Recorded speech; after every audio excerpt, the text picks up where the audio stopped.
நன்றி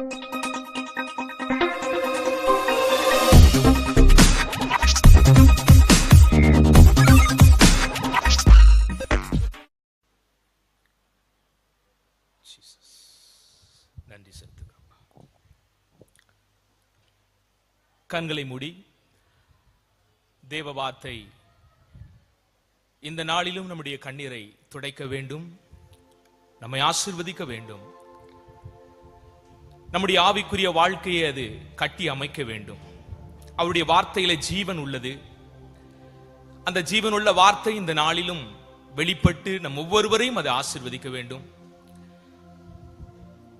அன்பின் நல்ல தகப்பனே, இயேசுவின் நாமத்தில் உம்முடைய சமூகத்தில் வருகிறோம் அப்பா. இந்த நாளிலும் இந்த கூட்டத்தை ஆயத்தப்படுத்தி உம்முடைய ஜனங்களை எல்லாம் இந்த நேரத்தில் ஒன்று கூடி வைத்திருக்கிற உம்முடைய தயவுக்காக உம்மை ஸ்தோத்தரிக்கிறோம், துதிக்கிறோம். நீர் எனக்குள்ளே போட்ட அந்த வசன தீயை உம்முடைய ஜனங்களுக்கு பற்றி பிடிக்க வைக்கத்தக்கதாய் பரிசுத்த ஆவியானவர் இந்த நாளில் உம்முடைய ஜனங்களோடு இடைபடும்படி நாங்கள் செபிக்கிறப்பா.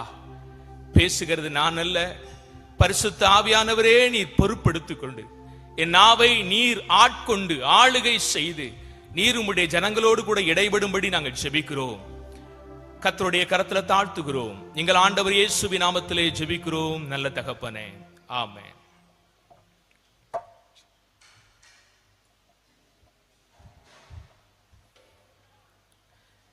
ஆண்டவராகிய இயேசு கிறிஸ்துவின் நாமத்தினாலே உங்கள் யாவரையும் நான் வாழ்த்துகிறேன், ஆசீர்வதிக்கிறேன். பெரிய சந்தோஷம் உங்கள் மத்தியிலே இந்த நாளிலே இறை வார்த்தையை பகிர்ந்தளிக்கும்படியாக ஆண்டவர் பாராட்டின இரக்கத்திற்காக அவரை ஸ்தோத்தரிக்கிறேன். இதற்காக பிரயாசப்பட்ட ஒவ்வொருவரையும் ஆண்டவர் நிச்சயமாக ஆசீர்வதிப்பார். இதற்குண்டான பிரதிபலனை உங்களுக்கு தருவார். விசேஷமாக இந்த நாளிலே உங்களோடு பேசும்படி நான் ஆண்டவரை நோக்கி பார்த்தபோது ஆண்டவர் என் இருதயத்திலே போட்ட அந்த ஒரு வார்த்தை என்னவென்றால், ஆதி நிலை ஏகுவோம், அதாவது ஆதி நிலைக்கு திரும்புவோம் என்ற அந்த ஒரு வார்த்தையை எனக்குள்ளே போட்டார். ஆக இந்த நாளிலே இந்த 3 நாள் கூடுகையிலும் கூட ஆதி நிலை ஏகுவோம், அதாவது ஆதி நிலைக்கு நாம் திரும்புவோம் என்ற அந்த மைய கருத்தை கொண்டு உங்களோடு கர்த்தருடைய ஆவியானவர் நிச்சயமாக என்ன செய்வார், பேசுவார். ஒருவேளை இந்த கூட்டத்துக்கு நீங்க ஏதாவது என் வாழ்க்கையிலே அற்புதம் நடக்காதா, ஏதாவது ஆறுதலாக சில காரியங்கள் கிடைக்காதா என்று சொல்லி வேறு சிந்தனையோடு கூட இந்த கூட்டத்துக்கு நீங்க வந்திருக்கலாம். நிச்சயமாக அவைகளை கர்த்தர் செய்வார். அவர் அற்புதங்களை செய்கிற தேவன், அவர் அதிசயங்களை செய்கிற தேவன். அவரை போல நம்முடைய கண்ணீரை துடைக்கக்கூடிய ஒரு நபர் இந்த உலகத்திலே யாராலும் இருக்க முடியாது. அந்த அளவுக்கு தேவன் நல்லவரும் நன்மை செய்கிறவருமாய் இருக்கிறார். நிச்சயமாக தேவன் இந்த கூட்டத்திலே பகிர்ந்து கொள்கிற உங்கள் ஒவ்வொருவருக்கும் அத்தகைய ஆசீர்வாதத்தை நன்மையும் தேவன் தருவார். ஆனா அதையெல்லாம் தாண்டி இந்த நாளிலே நாம் இந்த கூட்டத்திலே கர்த்தருக்காக ஒப்பு கொடுக்க வேண்டிய காரியம் உண்டு. கர்த்தர் செய்ய வேண்டிய காரியத்தை கர்த்தர் செய்வார். நாம் செய்ய வேண்டிய காரியங்களை நாம் என்ன செய்யணும், செய்ய வேண்டும் என்று கர்த்தருடைய வார்த்தை சொல்லுகிறது. அருமையான சகோதரி அந்த எரேமியா புத்தகத்திலே சில வார்த்தைகளை என்ன செய்தார்கள், வாசித்த விஷயங்களை நம்ம எல்லாரும் கேட்டோம். சிலர்லாம் அந்த சங்கீத பகுதியில் என்ன செய்வாங்க, ஆமா அருமையாக அப்படியாக வாசிப்பாங்க. எரேமியாவினுடைய அந்த வார்த்தைகளை நம்ம கவனிக்கும் போது அது அநேகரால் ஏற்றுக்கொள்ள முடியாத ஒரு வார்த்தைகளாக இருக்கிறது. ஆனா நீங்க வேதம் முழுக்கவும் பார்க்கும்போது மனிதருக்கு ஏற்றுக்கொள்ள முடியாத ஆனால் மனிதருக்கு தேவையான வார்த்தைகளை தேவன் பேசுகிறவராயிருக்கிறார். ஆண்டவராய் இயேசு கிறிஸ்து 2000 வருடத்துக்கு முன்பாக இந்த பூமிக்கு வந்த பொழுது அவர் அநேக அற்புதங்களை செய்தார்.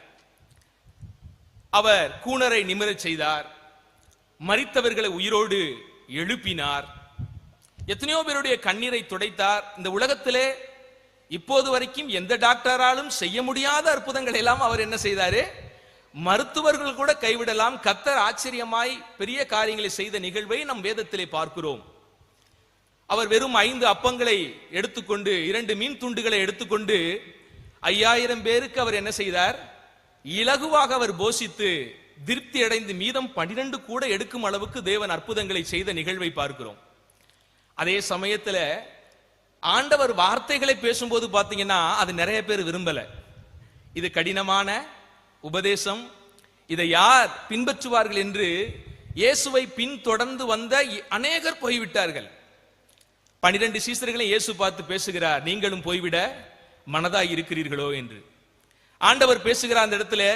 சொன்ன அந்த வார்த்தையை, ஆண்டவர் பேசுகிற அந்த வார்த்தை கேட்ட உடனே சீசர்கள் எல்லாரும் என்ன சொன்னாங்க? ஆண்டவரே, உம்மை விட்டால் நாங்க எங்க போவோம்? அந்த ஜீவனுள்ள வசனங்கள் உம்மிடத்தில் அல்லவா உண்டு என்று சொல்லி அவர்கள் புரிந்து கொண்டார்கள். அந்த 12 பேரை வச்சுதான் உலகத்தை ஆண்டவர் கலக்கினார். அல்லேலூயா. அற்புதங்களை தேடி வந்தவர்கள் அற்புதங்களை பெற்றுவிட்டு காணாமல் போய்விட்டார்கள். ஆறுதலை தேடி வந்தவர்கள் ஆறுதலை பெற்றுவிட்டு காணாமல் போய்விட்டார்கள். யாரெல்லாம் வசனத்தை பிடித்தார்களோ, யாரெல்லாம் அந்த ஜீவனுள்ள வார்த்தையை பிடித்துக் கொண்டார்களோ, அதற்காக ஏங்கினார்களோ, வாஞ்சித்தார்களோ, அதை உள்வாங்கினார்களோ, அவர்களை கொண்டு கர்த்தர் பெரிய காரியங்களை என்ன செய்தார்? செய்த காரியங்களை பார்க்கிறோம். ஆக அன்பான தேவனுடைய பிள்ளைகளே, கர்த்தர் செய்ய வேண்டிய காரியத்தை இந்த கூட்டத்திலே தேவன் செய்து கொண்டிருப்பார். ஆனா நாம இன்னைக்கு வார்த்தையை கவனமாக என்ன செய்ய போகிறோம்? கேட்க போகிறோம். அந்த ஜீவனுள்ள வசனம் நம்மை நோக்கி என்ன சொல்லுகிறது? அதைத்தான் நாம இங்கே எரேமியாவின் புத்தகத்திலே நாம் வாசித்தோம். அந்த 16வது வசனத்திலே, வழியிலே நின்று பூர்வ பாதைகள் எவை என்று கேட்டு விசாரித்து நல்ல வழி எங்கே என்று பார்த்து அதிலே நடவுங்கள். யாரை பார்த்து தேவன் பேசுகிறார்? தம்முடைய இஸ்ரவேல் மக்களை பார்த்து, நெறி தவறி போன அந்த மக்களை பார்த்து, தேவனை விட்டு தூரம் போன மக்களை பார்த்து, ஆனால் தேவனுக்குள்ள இருக்கிறோம் என்று தனக்குத்தானே நிறைத்து கொண்டிருக்கிற அந்த இஸ்ரவேல் ஜனங்களை பார்த்து தான் கர்த்தர் சொல்கிறார், கொஞ்சம் நில்லுங்க, கொஞ்சம் நில்லுங்க. ஐயா காலையில எனக்கு வண்டி ஓட்ட கத்து கொடுத்தாரு. அந்த வார்த்தையை சொன்னாரு, நில், கவனி, செல். சோ கர்த்தர் இந்த நாளிலே உங்களை என்ன செய்யற? நின்று கவனிக்க சொல்லுகிறார். நான் போய் கொண்டிருக்கிற பாதை அது தேவனுக்கு பிரியமான பாதையா? இப்போது நான் செய்து கொண்டிருக்கிற ஊழியம் அது தேவனுடைய பிரியத்தின் அடிப்படையிலே செய்கிறேனா? இப்போது நான் பழகுகிற நண்பர்கள் அது தேவ சித்தத்தின்படிதான் நான் செய்து கொண்டிருக்கிறேனா? நான் செய்கிற வேளையிலே தேவனுக்கு பிரியமாக செய்து கொண்டிருக்கிறேனா? கொஞ்சம் நின்று அதை கவனித்து, அது கர்த்தருக்கு பிரியமா என்று பார்த்து, பூர்வ பாதைகள் எதை என்று கவனித்து சரியான வழியிலே நடக்கும்படி ஆண்டவர் என்ன செய்கிறார்? இன்றைக்கு நம்மோடு பேசும்படி அவர் வாஞ்சிக்கிறார், விரும்புகிறார். இந்த 3 நாளும் இந்த கருப்பொருளை கொண்டு நம்மோடு கூட என்ன செய்வார்? இடைபடுவாராக. ரொம்ப சந்தோஷம். இந்த நாள்ல நிறைய எங்கன்னு தெரியல, நான் எந்த கூட்டத்துக்கு போனாலும் நான் நோட் பண்றேன், சபைக்குள்ளையும் கூட நான் நோட் பண்றேன், பெண்கள் கூட்டம் தான் ரொம்ப ஜாஸ்தியா இருக்குது. ஆண்கள் எல்லாம் ஒரே அப்படியே தூரமா பார்க்க வேண்டியது இருக்குது. 1-2 பேர் அப்படி,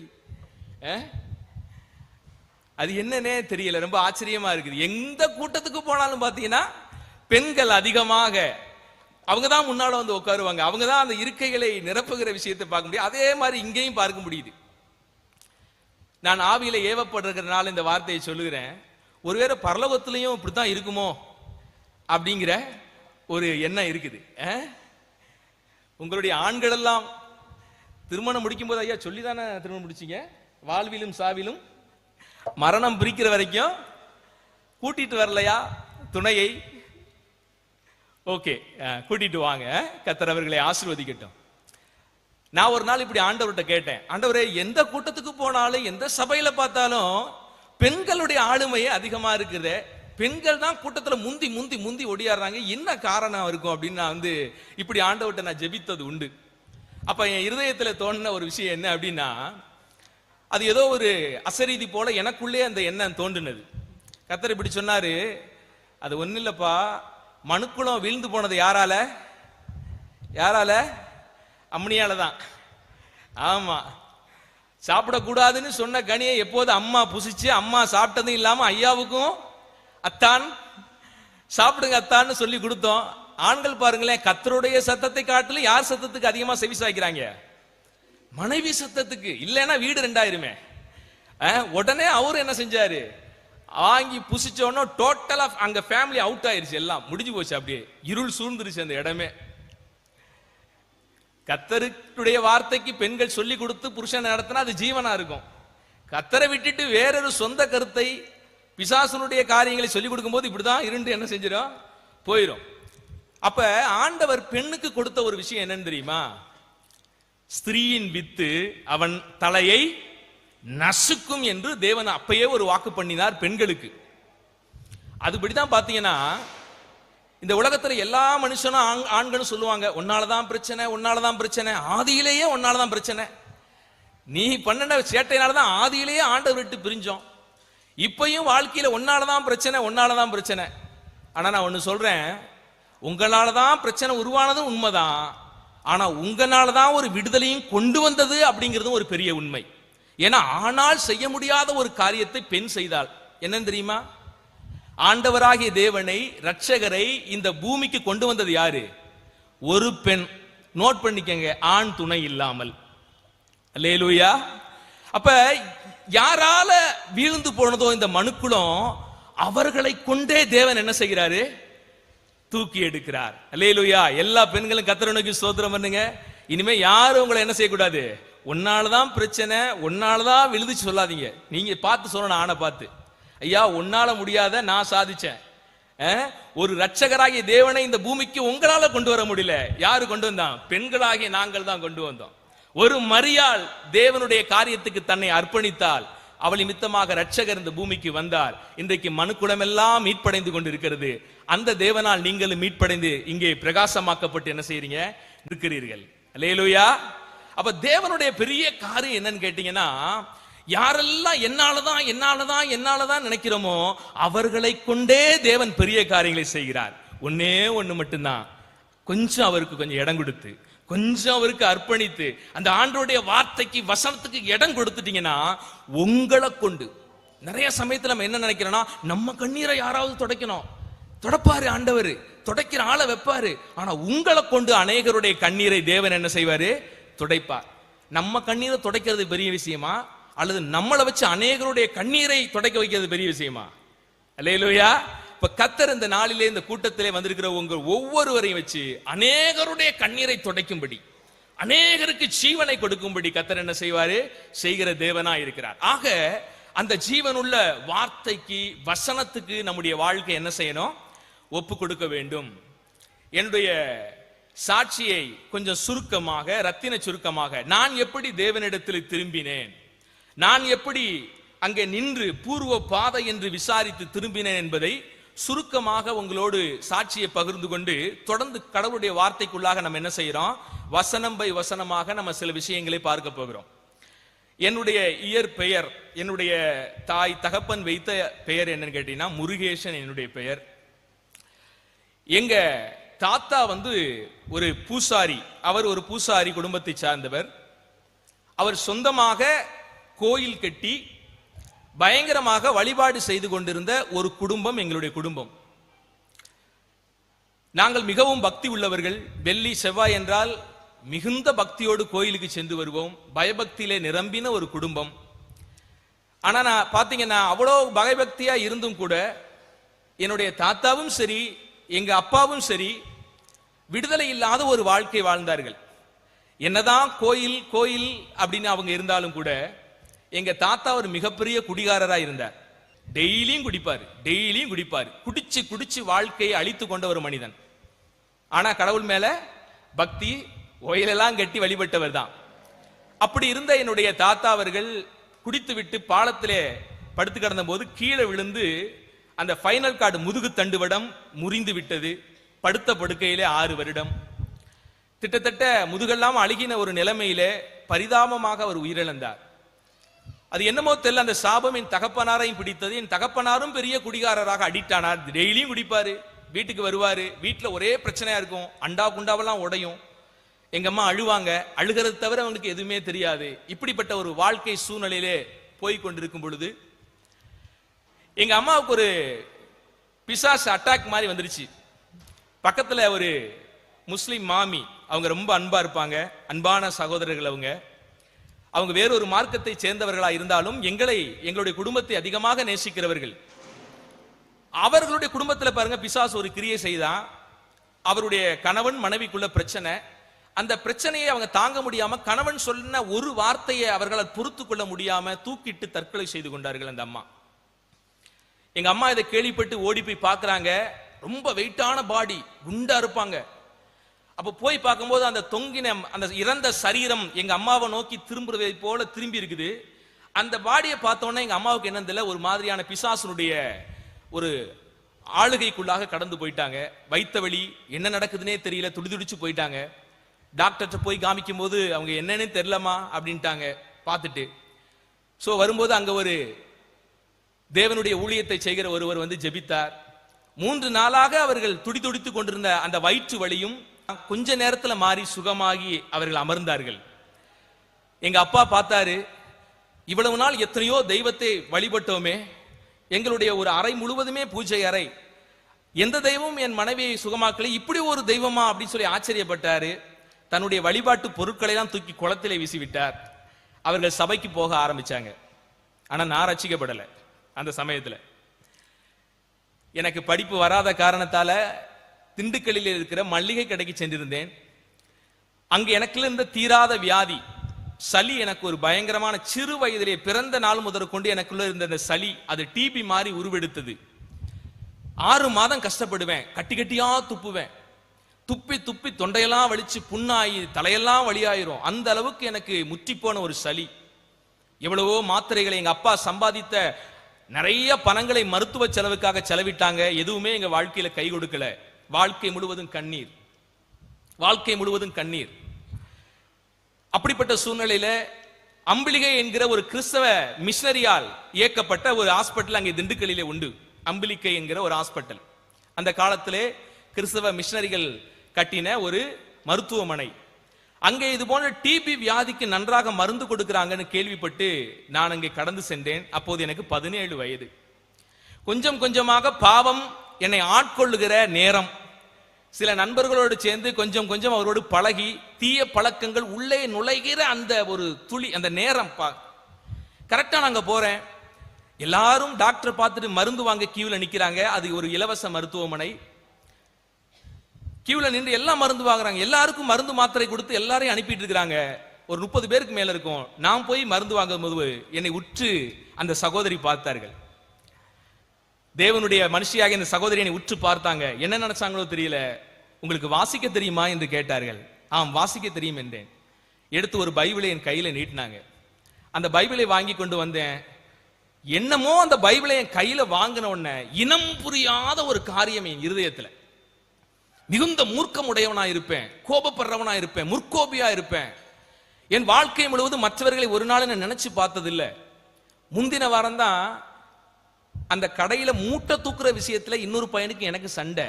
சட்டை சாத்திக்கிட்டு அவனை அடி வெளுத்து அவனுடைய முஞ்சியெல்லாம் ரத்தமாக்கி அந்த அளவுக்கு ஒரு முன்கோபியாக இருந்தேன். இந்த பைபிள் என் கைக்கு வந்ததாங்க, என்ன நடந்துச்சோ தெரியல, எனக்குள்ள என்னுடைய மனம் லகுவாக ஆரம்பித்தது. எனக்குள்ள ஆண்டவர் மேல ஒரு அன்பு பொங்கி வழிய ஆரம்பித்தது. அந்த பைபிளை வாசிக்க வாசிக்க வாசிக்க அந்த வார்த்தைகள் என்னோடு பேச ஆரம்பித்தது. என் இருதயத்தை தேவனிடத்திலே அர்ப்பணித்தேன். கர்த்தர் கிருபையாய் இந்த நாள்ல ரட்சித்தார் என்னைய. அதுக்கப்புறம் அந்த பைபிளை வைக்க எனக்கு மனசே இல்லை. என் லைஃப் முழுவதும் இந்நாள் வரைக்கும் அந்த முற்கோபம் வந்து யாரையும் தாக்கினதா சரித்திரமே இல்லை. டோட்டலா நான் ஒரு புதிய மனிதனாக மாற்றப்பட்ட உணர்வை அறிந்தேன். சொல்ல போனா 1 வருடத்திலே ஆண்டவர் என்னை ஊழியத்துக்காக அழைத்தார். அன்றையிலிருந்தே பிரசங்கம் பண்ண ஆரம்பித்து விட்டேன். தேவனுடைய கிருபையில இந்த வரைக்கும் திட்டத்தட்ட ஒரு 20 வருடமாக தேவனுடைய பணியிலே இருக்கும்படி கர்த்தர் அடியனுக்கு கிருபை செய்தார். இந்த ஒன்றுமில்லாத என்னுடைய வாழ்க்கையில இப்படிப்பட்ட காரியங்கள் இன்னைக்கு அநேகருடைய கண்ணீரை துடைக்கும்படியாக எங்கெங்கோ இருந்து எனக்கு போன் வரும். ஐயா, இந்த பாவத்தில் இருக்கிறேன், எனக்கு ஒரு ஆலோசனை கொடுக்க மாட்டீங்களா? நாம் பாவத்தில் இருந்த காலத்துல யாரும் என்னை விடுதலையாக்காம துடித்துக் கொண்டிருந்த என்னுடைய வாழ்க்கையில இயேசு தேடி வந்தார். இப்ப யார் யாரோ போன் பண்ணி சென்னையிலிருந்து, மும்பையிலிருந்து, டெல்லியிலிருந்து, ஏன் சொல்ல போனா ஆஸ்திரேலியாவில் இருந்து, பல இடங்களில் இருந்து எனக்கு போன் வரும். அவங்க என்னிடத்து ஆலோசனை கேட்கும்படி, அவர்களுடைய கண்ணீரை துடைக்கும்படி, அவர்களுக்கு தேவனுடைய வார்த்தையை பிரசங்கிக்கும்படி அடியேனுக்கு, அதுவும் எந்த அறிவும் ஆற்றலும் இல்லாத எனக்கு கர்த்தர் கிருபை செய்தார். அல்லேலூயா. இதுதான் என்னுடைய சாட்சி. என்னுடைய வாழ்க்கையில் இது எப்படி நடந்துச்சு அப்படின்னு கேட்டீங்கன்னா, அந்த இறை வார்த்தைக்கு நான் திரும்பி கீழ்ப்படிந்த போது, நான் போய் கொண்டிருக்கிற வழியை நான் திரும்பி பார்த்தேன். நம்ம போற வழி சரிதானா? இப்படி ஒரு வழியில போய் எது நல்ல பாதை, எது உண்மையான தேவன், எப்படி ஆராய ஆரம்பித்தேன். வேதாகமத்தை ஆராய ஆரம்பித்தேன். அநேக புத்தகங்களை எடுத்து ஆராய ஆரம்பித்தேன். அநேக மிஷனருடைய புத்தகங்களை எடுத்து படிக்க படிக்க படிக்க படிக்க எது உண்மையான பாதை என்பதை நான் கண்டுபிடித்தேன். உலகத்திலே அநேக பாதைகள் உண்டு. ஆனால் எது சரியான பாதை என்பதை கண்டுபிடித்து போகும்போது என்னையே தேவன் ஆசீர்வாதமான பாத்திரமாக என்ன செய்தார்? எடுத்து பயன்படுத்தார். பிரியமான தேவனுடைய பிள்ளைகளை, இன்றைக்கு நீங்களும் நின்று கொண்டு பூர்வ பாதையை திரும்பி பார்த்து எது சரியான வழி என்று நீங்கள் பார்த்த அந்த பாதையில நீங்க நடந்தீர்கள் என்றால் உங்களை கொண்டும் கர்த்தர் என்ன செய்வாரு? பெரிய காரியங்களை உங்களை கொண்டவர் செய்ய வல்லமையுள்ள தேவனாக என்ன செய்கிறார்? இருக்கிறார் என்பதை மறந்து விடாதீர்கள். ஆண்டவர் பூர்வ பாதைக்கு திரும்ப சொல்லுகிறார். முதலாவது குறிப்பாக நான் உங்கள் முன்பாக எதற்கு திருப்ப உங்களை ஆசைப்படுகிறேன் என்றால், முழுக்க முழுக்க இந்த பிரசங்கம் முழுக்கவும் பார்த்தீங்கன்னா ஆதியாகமத்திலிருந்து தான் உங்களோடு பிரசங்கம் பண்ண போகிறேன். ஆதியாகமத்திலே ஆண்டவர் ஆதாமையும் ஏவாளையும் படைத்த பொழுது அந்த நிலை இருக்குது பாத்தீங்களா? அந்த நிலை தேவனோடு சம்பாஷிக்கிற ஒரு நிலை, தேவ சத்தத்தை கேட்கிற ஒரு நிலை. அங்க வசனங்கள்லாம் வாசிக்கும் போது ரொம்ப அற்புதமா இருக்கு. இன்னைக்கு மனித குலம் அது இழந்து விட்டது. ஆண்டவர் அந்த மாலை வேளையிலே யாரோடு கூட பேச வருவாரா? ஆதாமோடு கூட ஏவாளோடு கூட. யார் வர்றா? கடவுளுடைய வார்த்தை கேட்க இப்ப நாம போகிறோம். அங்கே போய் கடவுளுடைய வார்த்தை கேட்கிறோம். கடவுளுடைய சத்தம் என் காதல கேட்டாதான்னு ஏங்குறோம், துடிக்கிறோம், ஜெபிக்கிறோம். ஆனா நீங்க ஏதேன் தொட்ட அந்த காரியத்தை எடுத்து பாத்தீங்கன்னா மனிதன் கிட்ட யாரு பேச இறங்கி வர்றா? கடவுள் மனிதன் இடத்துல பேச இறங்கி வருகிறார். அந்த நிலைக்கு நீங்கள் திரும்ப வேண்டும். அந்த நிலைக்கு உங்களை திருப்புவதற்காக தான் யாரு வந்தாருன்னு கேட்டீங்கன்னா ஆண்டவராக இயேசு கிறிஸ்து இந்த பூமிக்கு என்ன செய்தார்? வந்தார். திருச்சபையும் கூட இன்னைக்கு அந்த நிலையிலே திரும்ப வேண்டியது இருக்கிறது. அல்லது ரட்சிக்கப்படாத பிள்ளைகளும் கூட, இயேசு கிறிஸ்து அறியாத மக்களும் கூட அந்த ஆதி நிலைக்கு திரும்ப வேண்டிய ஒரு அவசியம் உண்டு. அந்த திரும்புதல் எப்போது நடக்கிறதோ அப்போதான் மனித குலத்துக்கு ஒரு அமைதி, ஒரு உண்மையான நன்மை, பரிபூரணமான ஆசீர்வாதத்தை அவர்களால் என்ன செய்ய முடியும்? சுதந்திரித்துக் கொள்ள முடியும். அந்த ஆதி நிலையை இன்றைக்கு மனிதன் இழந்துட்டான். ஏன் நம்மளும் கூட இன்னும் கொஞ்சம் பின்னாலத்துக்கு பார்த்தா மிஷனரி காலத்துல நம்ம திருச்சபையினுடைய விசுவாசம், அவருடைய ஊழியம், அவருடைய காரியங்கள்லாம் எவ்வளவு அதிகமா இருந்துச்சு. இன்னைக்கு அந்த நிலையிலே நாம் இருக்கிறோமான்னு கேட்டா இன்னைக்கு நிறைய இல்லை. இன்னைக்கு மிஷனரிகள் சொல்ற காரியங்களெல்லாம் சொல்லி சொல்லி புலகாயுதம் அடைகிறோம். அவங்க செஞ்ச நன்மைகளை சொல்லி நம்ம சந்தோஷப்பட்டுக்கிறோம். உங்களுக்கு தெரியுமா, அன்னைக்கு மிஷனரி வந்து அப்படி செஞ்சாரு, இப்படி செஞ்சாரு, இப்படி ஊழியம் செஞ்சாரு, இப்படி அர்ப்பணிச்சாரு, இப்படி ஓடினாரு. சந்தோஷம். நீங்க என்ன செய்றீங்க ஐயா? நீங்க என்ன செய்றீங்க? இன்னைக்கு 50 வருஷத்துக்கு முன்னால, 100 வருஷத்துக்கு முன்னால, 200 வருஷத்துக்கு முன்னால மிஷனரிகள் அதையெல்லாம் செஞ்சாங்க. அவர்களுடைய புத்தகத்தை வாசித்து வாசித்து இதுதான் கிறிஸ்தவம் என்று எல்லா இடத்திலும் காமிக்கிறோம். ஆனா நாம் என்றைக்கு அந்த மிஷனரிகளை போல மாறுவது? நாம் என்றைக்கு அந்த நிலைக்கு திரும்புவது? ஆக தேவன் இன்னைக்கு நம்மோடு பேசுற வார்த்தை திரும்புங்கள் என்று உங்களை பார்த்து பேசுகிறார். பழைய நிலைமைக்கு திரும்புங்கள், பழைய ஆதி நிலைக்கு திரும்புங்கள். ஆண்டவருக்கும் மனுஷனுக்கும் பாத்தீங்கன்னா ஒரு ஆழமான அன்பு அன்னைக்கு இருந்துச்சு. ஒரு ஆழமான அன்பு. ஆதியாகம புத்தகத்துல தேவைக்காக ஆதாமும் ஏவாளும் கடவுளை தேடாத ஒரு நிலையிலே இருந்தார்கள். இன்னைக்கு நம்ம கடவுளை எதுக்காக தேடுறோம்? பெருசா மனுக்குளம் பூரா பாத்தீங்கன்னா தேவைக்காக தேடுகிறோம். கடவுளை எதுக்காக தேடுறோம்? தேவை வந்துச்சுன்னா தேடுறோம், அல்லது குறையாம வீட்டுல ஆசீர்வாதம் இருக்கணும்னா தேடுறோம். ஆனா உண்மையான கலங்கம் இல்லாத அன்போடு கர்த்தரை தேடுகிறோமா? ஆதி நிலையிலே ஆதாமும் ஏவாளும் அப்படித்தான் அன்பு கூர்ந்தார்கள்.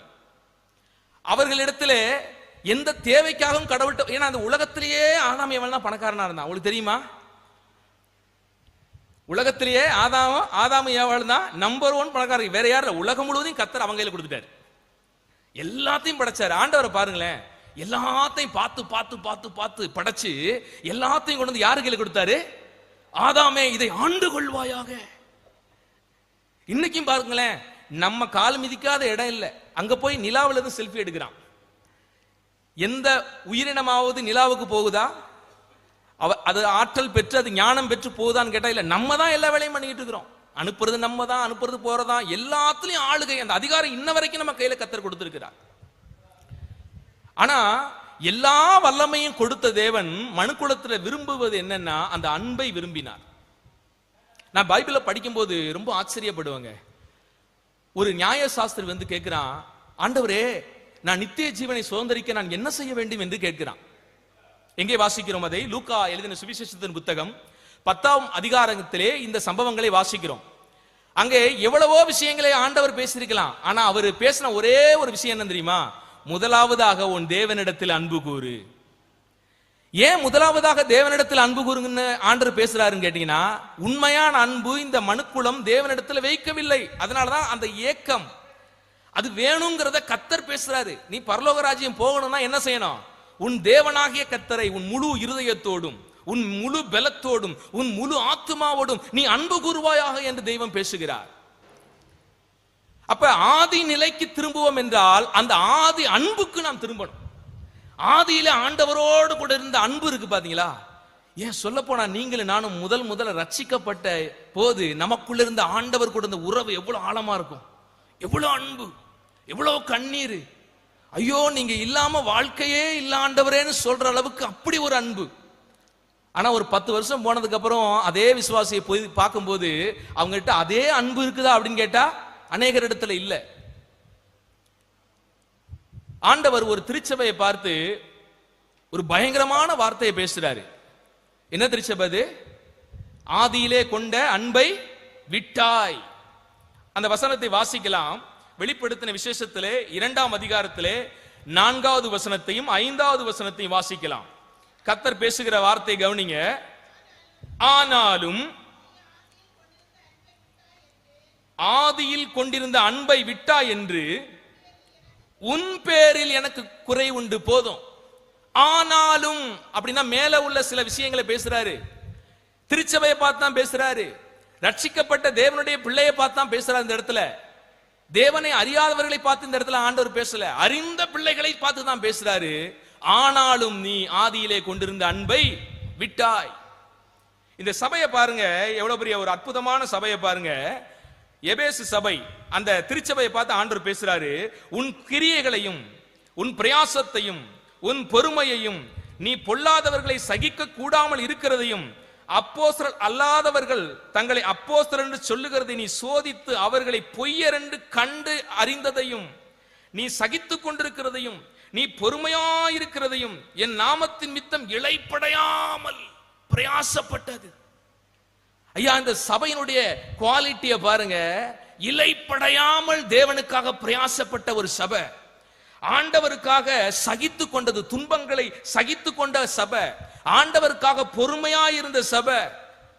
அப்படிப்பட்ட கிரியைகள் எல்லாம் நம்பர் 1 சபை தான். ஆனா அந்த சபை எதுல குறைவா இருந்துச்சா?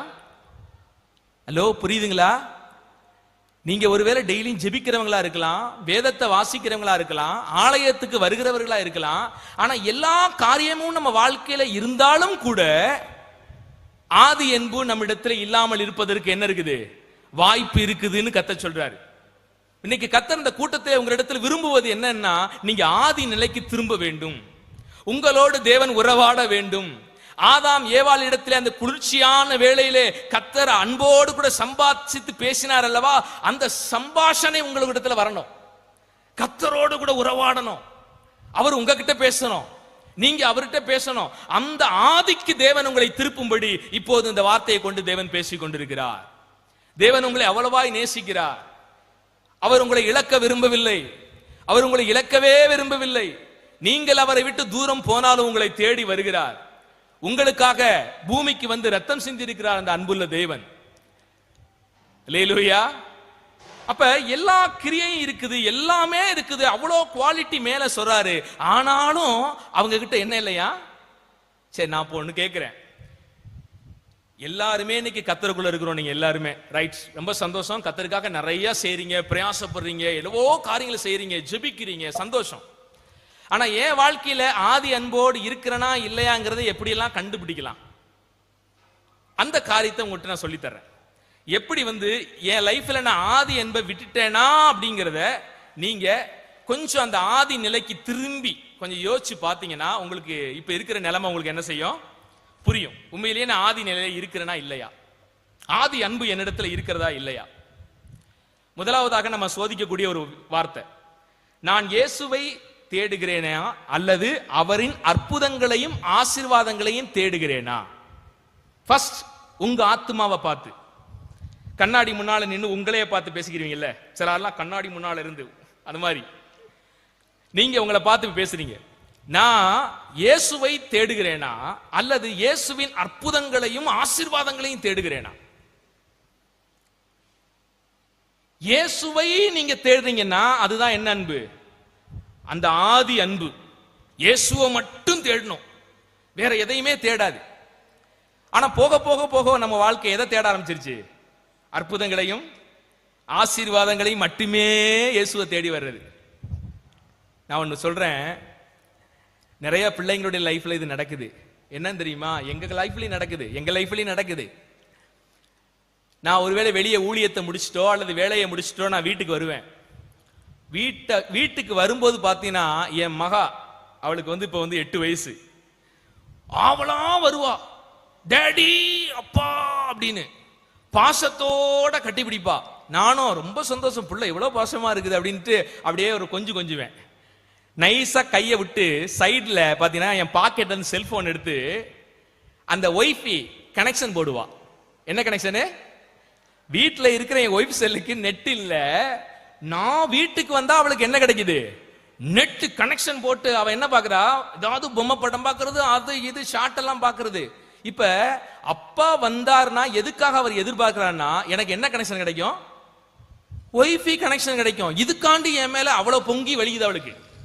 உண்மையிலேயே அப்பா வந்துட்டா அப்படிங்கிற அந்த பாசம் கிடையாது. அப்பா வந்துட்டா என்ன செய்வாரு?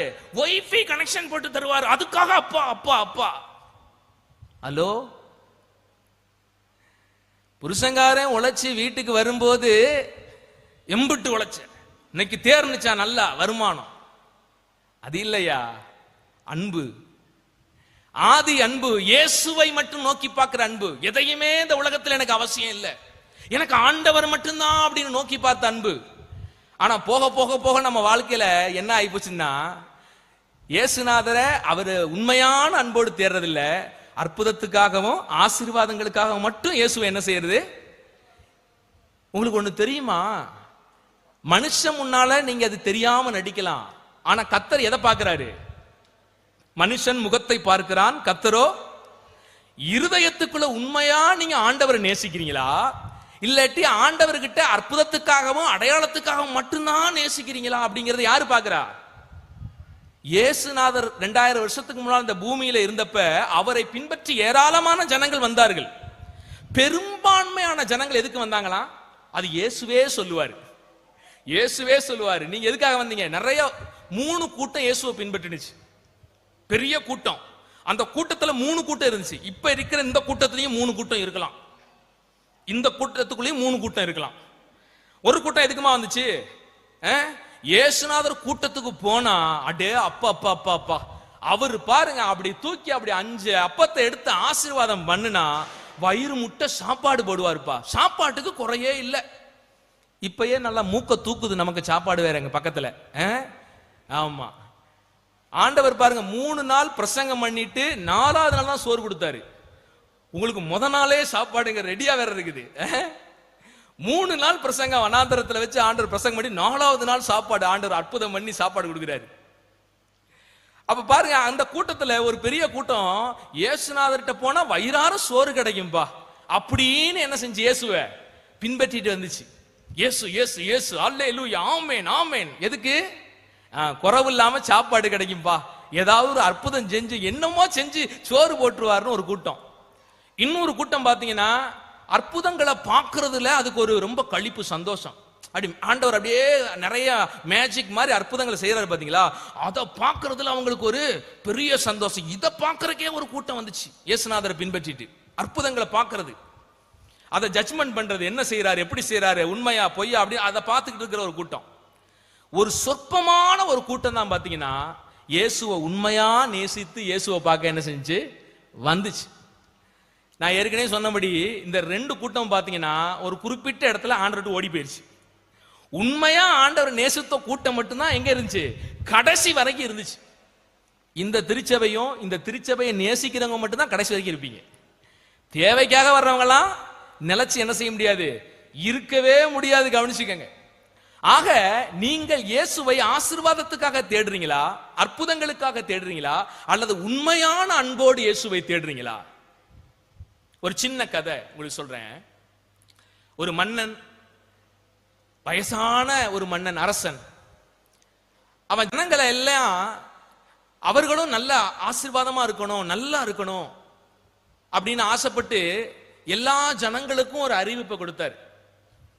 நாளைக்கு அரண்மனைக்கு என்ன செஞ்சிருங்க, ஊர் மக்கள் எல்லாம் வந்துருங்க அப்படின்னு ஒரு பெரிய அனௌன்ஸ்மெண்ட் கொடுத்தாரு, அறிவிப்பு கொடுத்தாரு. சரின்னு எல்லாரும், அரசன் கூப்பிடுறாரு, ஏதோ முக்கியமான விஷயமா இருக்கும் அப்படின்னு சொல்லிட்டு எல்லாம் வந்துட்டாங்க கூடி. உள்ள வந்தவங்களுக்கு ஒரே ஆச்சரியம். அப்படி சுத்தியும் பாத்தீங்கன்னா சேர் போட்டிருக்குது.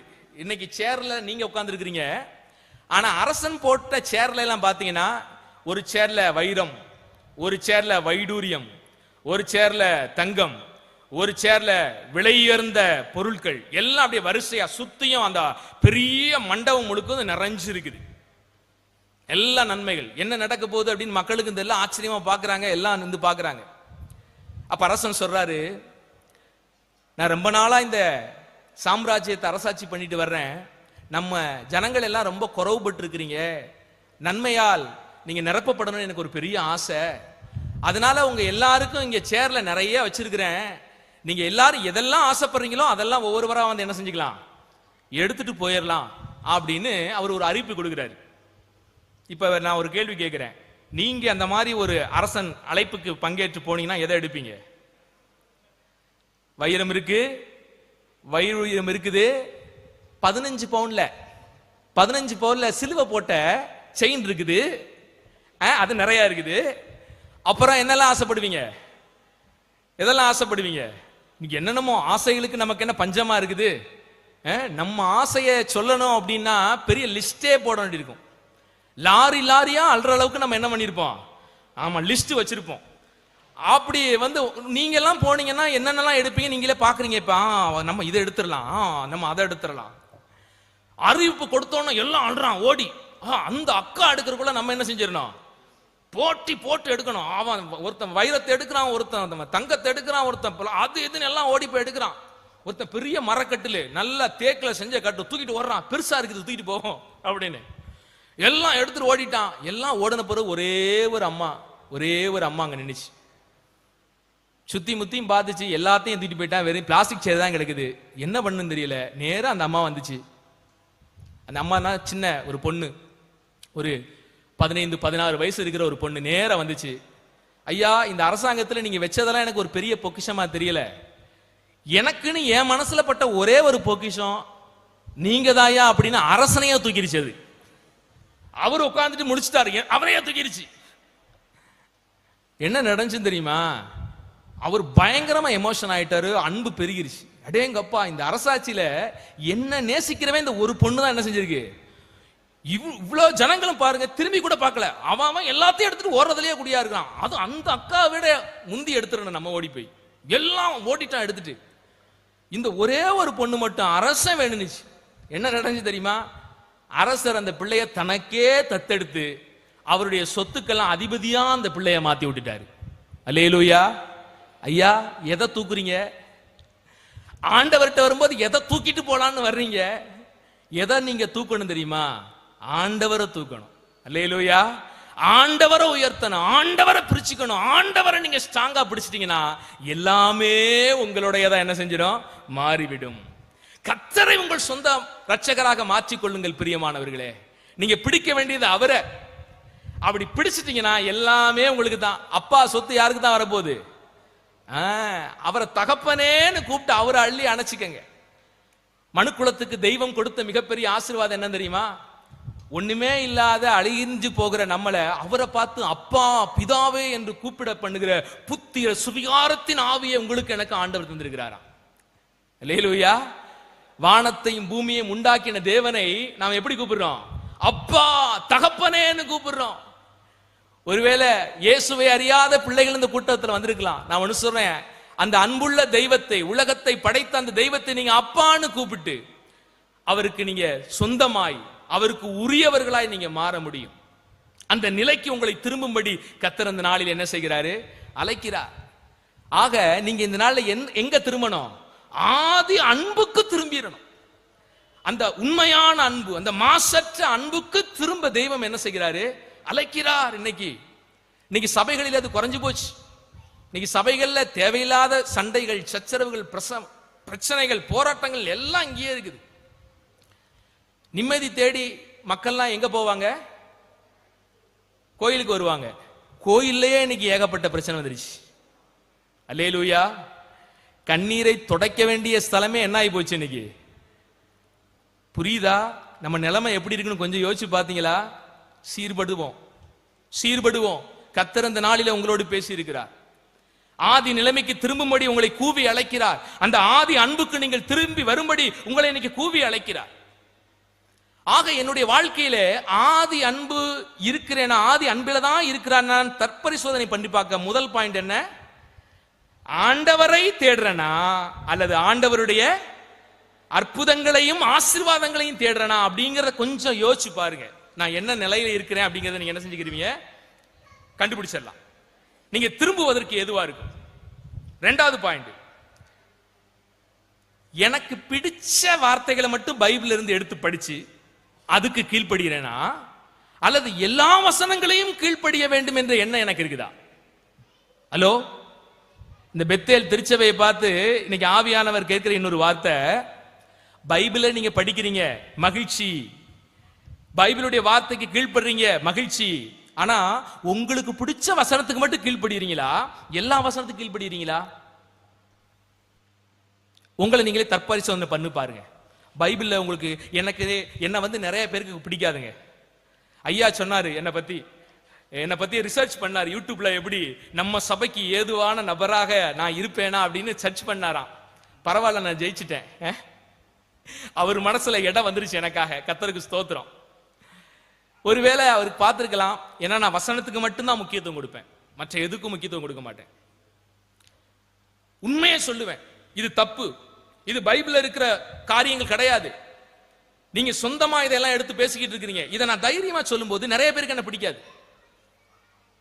ஏன் அப்படின்னா அவர்கள் விரும்புவதெல்லாம் என்னது? வருடி கொடுக்கிற வார்த்தைகள். எனக்கு தேவையான வார்த்தைகள் எல்லாம் கொடுக்க தேவையில்லை, என்ன மகிழ்விக்கிற வார்த்தைகளை பேசினா போதும் அப்படின்னு அவங்க யோசிக்கிறனால என்ன நிறைய பேருக்கு பிடிக்காது. வசனத்தை விரும்புகிறவர்களுக்கு மட்டும்தான் என்ன பிடிக்கும். அப்படி உங்களுக்கு பிடித்ததுனால நான் கர்த்தரை ஸ்தோத்திரிக்கிறேன். அல்லேலூயா. ஆண்டவரே என்ன நினைக்கிறாரு தெரியுமா? உங்களுக்கு பிடிச்ச வார்த்தைக்கு மட்டும் கீழ்ப்படி நினைக்கல, கர்த்தர் பேசுற எல்லா வார்த்தைக்கும் என்ன செய்யணும்? கீழ்ப்படியணும். அப்படி கீழ்ப்படியலைன்னா நீங்க ஆதி நிலையை விட்டு, ஆதி அன்பை விட்டு கொஞ்சம் பேக்ல வந்துட்டீங்கன்னு அர்த்தம். பிடிச்ச வசனம் நிறைய பேர் பாத்தீங்களா, அந்த பிடிச்ச வாக்குத்தத்தம், பிடிச்ச வாக்குத்தத்தம் கட்டளை அதெல்லாம் வேணாம், எங்களுக்கு அதெல்லாம் வேணாம், எங்களுக்கு வாக்குத்தத்தம் மட்டும் இருந்தா போதும். என்ன வேணாம்? மேல அதை செய் இதை செய் அப்படிங்கறதெல்லாம் எங்களுக்கு வேணாம். ஆனா ஆண்டவர் எந்த வாக்குத்தத்தம் கொடுத்தாலும் அதுக்கு மேல என்ன இருக்கும்? ஹலோ, பைபிள்ல ஒரு வசனம் இருக்கு, யாராவது இந்த கூட்டத்துல கரெக்டா சொல்றீங்களான்னு பார்ப்போம். எல்லாருக்கும் பிடிச்ச ஒரு வாக்குத்தத்தம் நான் பார்க்கிறேன், முக்காவாசி கிறிஸ்தவ வீட்டுல அந்த வாக்குத்தத்தம் இருக்கும். என்னன்னு தெரியுமா?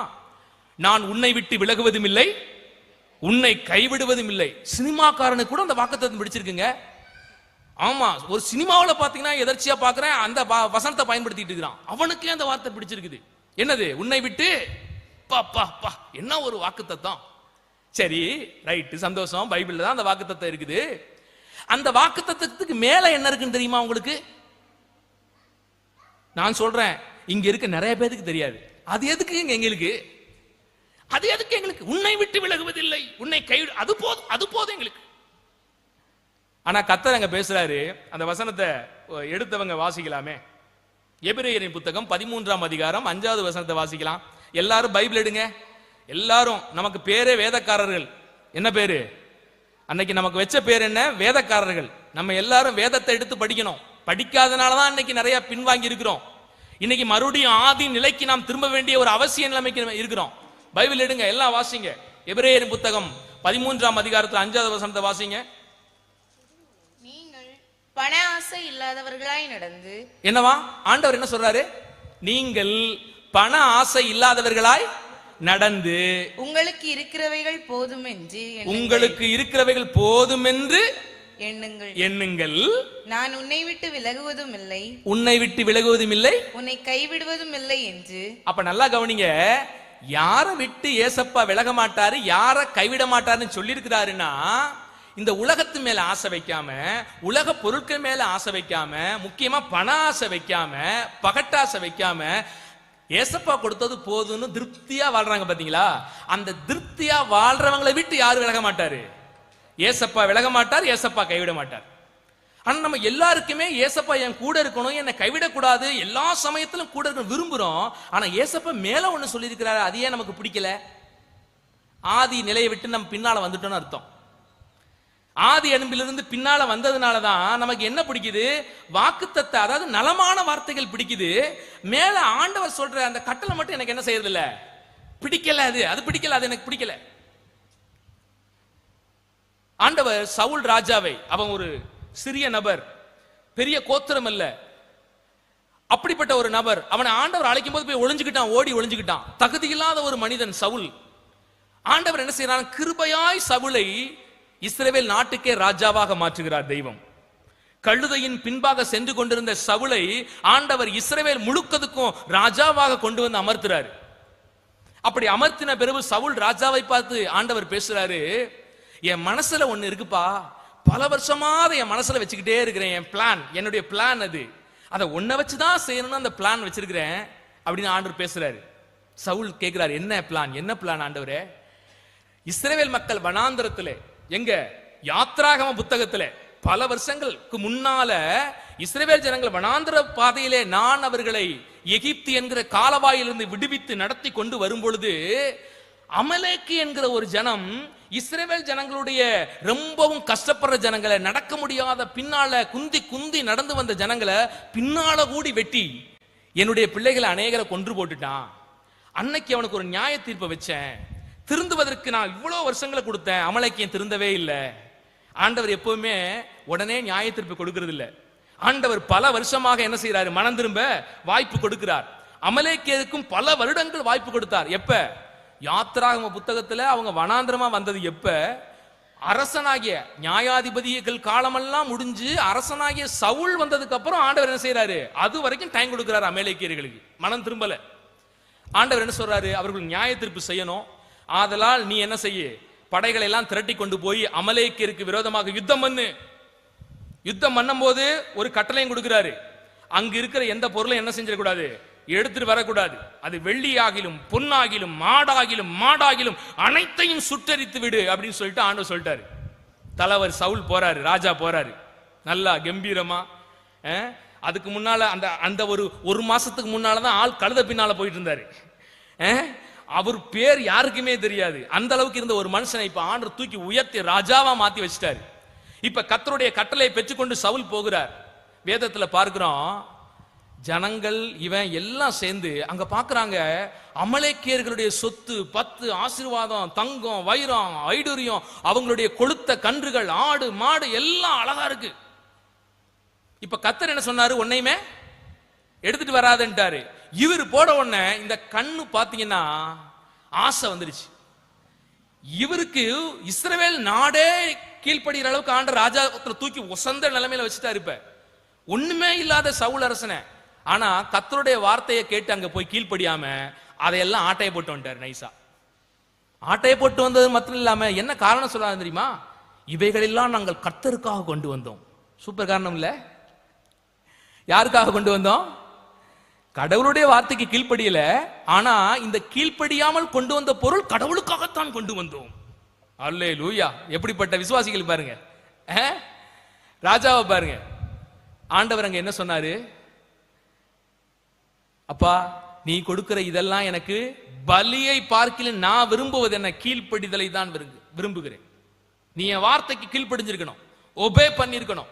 என் வார்த்தைக்கு கீழ்ப்படியில ஒண்ணுன்னா அப்பவே ராஜாங்கத்திலிருந்து சவுலை தள்ளிவிட்டார் தேவன், தன் இருதயத்திலும் தள்ளிட்டாரு.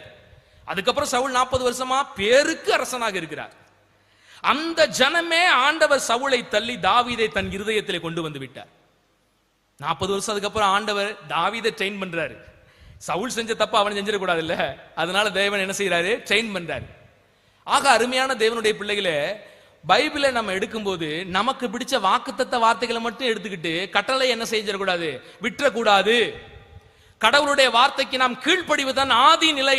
ஆதி அப்போஸ்தலர்கள் அப்படித்தான் இருந்தாங்க. ஆதி திருச்சபை அப்படிதான் இருந்தது. மிஷனரிகளுடைய காலத்திலே அப்படித்தான் கர்த்தருடைய வார்த்தைக்கு அவர்கள் அர்ப்பணித்து ஓடினார்கள். இன்றைக்கு அவைகள்லாம் விட்டு கொஞ்சம் கொஞ்சமா நம்முடைய திருச்சபை எங்க வந்துருச்சு? அப்படியே பின்னோக்கி பின்னோக்கி பின்னோக்கி பின்னோக்கி வந்து இன்னைக்கு வாக்குத்தத்தம் போதும் கட்டளை வேணாம் அப்படிங்கிற ஒரு நிலைக்கு நம்ம வந்துட்டோம். இன்னைக்கு எல்லாருக்கும் இந்த இன்று முதல் நான் உன்னை ஆசீர்வதிப்பேன் எல்லாருக்கும் பிடிக்கும்ல? யாருக்கு தான் பிடிக்காது? இன்று முதல் நான் உனக்கு ஆசீர்வதிப்பேன் அப்படிங்கிறத. எப்போது தேவன் இன்று முதல் உன்னை ஆசீர்வதிப்பேன் என்று இஸ்ரவேல் மக்களை பார்த்து சொன்னார்? என்னைக்காவது அதை வாசிருக்கமா? இன்னைக்கு வீட்டுக்கு போய் ஆகாய் புத்தகத்தை வாசிங்க. உங்களுக்கு எல்லாருக்கும் ஹோம்வொர்க் கொடுக்குறேன். இன்னைக்கு வீட்டுல போய் ஆகாய் புத்தகத்துல ஆண்டவர் அந்த ஜனங்களுக்கு இன்று முதல் உன்னை ஆசீர்வதிப்பேன் என்று சொன்னார் அல்லவா? அந்த வாக்குத்தத்தத்தை எப்போது கொடுத்தார் என்று என்ன செய்யுங்க, போய் வாசி பாருங்க. அடுத்து நம்ம எல்லாம் என் சமூகம் உனக்கு முன்பாக. சூப்பர், அருமை அருமை, ரைட்டு. எப்போது தேவ சமூகம் எனக்கு முன்பாக போகும்? இதுவும் வீட்டு பாடம். போய் உபாகமம் 28ஆம் அதிகாரத்தை வாசிங்க. வாசிட்டு எப்போது அவர் சமூகம் எனக்கு முன்பாக போகும் அப்படிங்கிறத சும்மா நம்ம போர்டுல எழுதிக்கிறதுக்காண்டி எல்லாம் வந்துடாது. கர்த்தரை ஏமாத்த முடியாது தேவனுடைய பிள்ளைகளே. மனுஷனை வேணா ஏமாத்திடலாம், யாரை ஏமாத்த முடியாது? கர்த்தரை ஏமாத்த முடியாது. நான் ரொம்ப பக்தியா இருக்கிறோம், நல்லா ஜெபிக்கிறோம், நம்ம விசுவாசத்தெல்லாம் இருக்கோம் நம்ம நினைச்சுக்கிட்டு இருக்கிறோம். ஆனா உண்மையை பார்த்தா உண்மை தேவனுடைய அந்த பார்வையில் இருந்து பார்க்கும்போது நீங்கள் கர்த்தரை விட்டு ரொம்ப தூரத்தில் இருக்கிறீங்க. இஸ்ரவேல் ஜனங்களும் அதை தான் செஞ்சாங்க. இஸ்ரவேல் ஜனங்களை பார்த்து தேவன் பேசுகிற ஒரு வார்த்தை என்னன்னா, நீங்க நாவினால் என்ன துதிக்கிறீங்க, நாவினால் என்ன கனப்படுத்துறீங்க, உங்க இருதயமோ என்னை விட்டு எங்க இருக்குது? ரொம்ப தூரமா இருக்குது. ஏன்னா பலியெல்லாம் சிறப்பா செலுத்துறாங்க யார்? இஸ்ரவேல் மக்கள். அதுல எல்லாம் எந்த குறவும் கிடையாது. ஆலயத்துக்கு கரெக்டா போயிடுறாங்க, அதுல எல்லாம் எந்த குறவும் கிடையாது. ஆனா இருதயம் யார்கிட்ட இல்ல? கர்த்தரிடத்துல இல்ல. ஆண்டவர் இஸ்ரவேல் மக்களை ஆதி நிலைக்கு திரும்புங்கள் என்று அழைக்கிறார். அதைத்தான் நம்ம எரேமியாவுல வாசிச்சோம். அதைத்தான் இன்னைக்கு உங்களோடும் தேவன் பேசுகிறார். நீங்க நல்ல பிள்ளைகள் தான், செல்ல பிள்ளைகள் தான். ஆனா ஆண்டவர் இன்னும் உங்ககிட்ட நெருங்கி வரணும், அவரிடத்துல கிட்டி சேரணும், அவரோடு கூட உறவாடணும். அந்த ஆதி அன்புல நீங்களும் அவரனும் மகிழணும்னு இன்னைக்கு எதிர்பார்க்கிறார். இன்னைக்கு பெத்தேல் சபையில இருக்கிற ஒவ்வொரு தேவனுடைய பிள்ளைகளும் அந்த ஆழமான அன்பின் உறவுக்குள்ளாக என்ன செய்யணும்? மூழ்கணும் தெய்வீக அன்புல. அது எப்போது நடக்கும் என்று கேட்டீங்கன்னா, நீங்கள் எங்க வரும்போது? திரும்பும் போதுதான் அது நடக்கும். இல்லைன்னா அது என்ன செய்யாது? ஆமா, நடக்காது.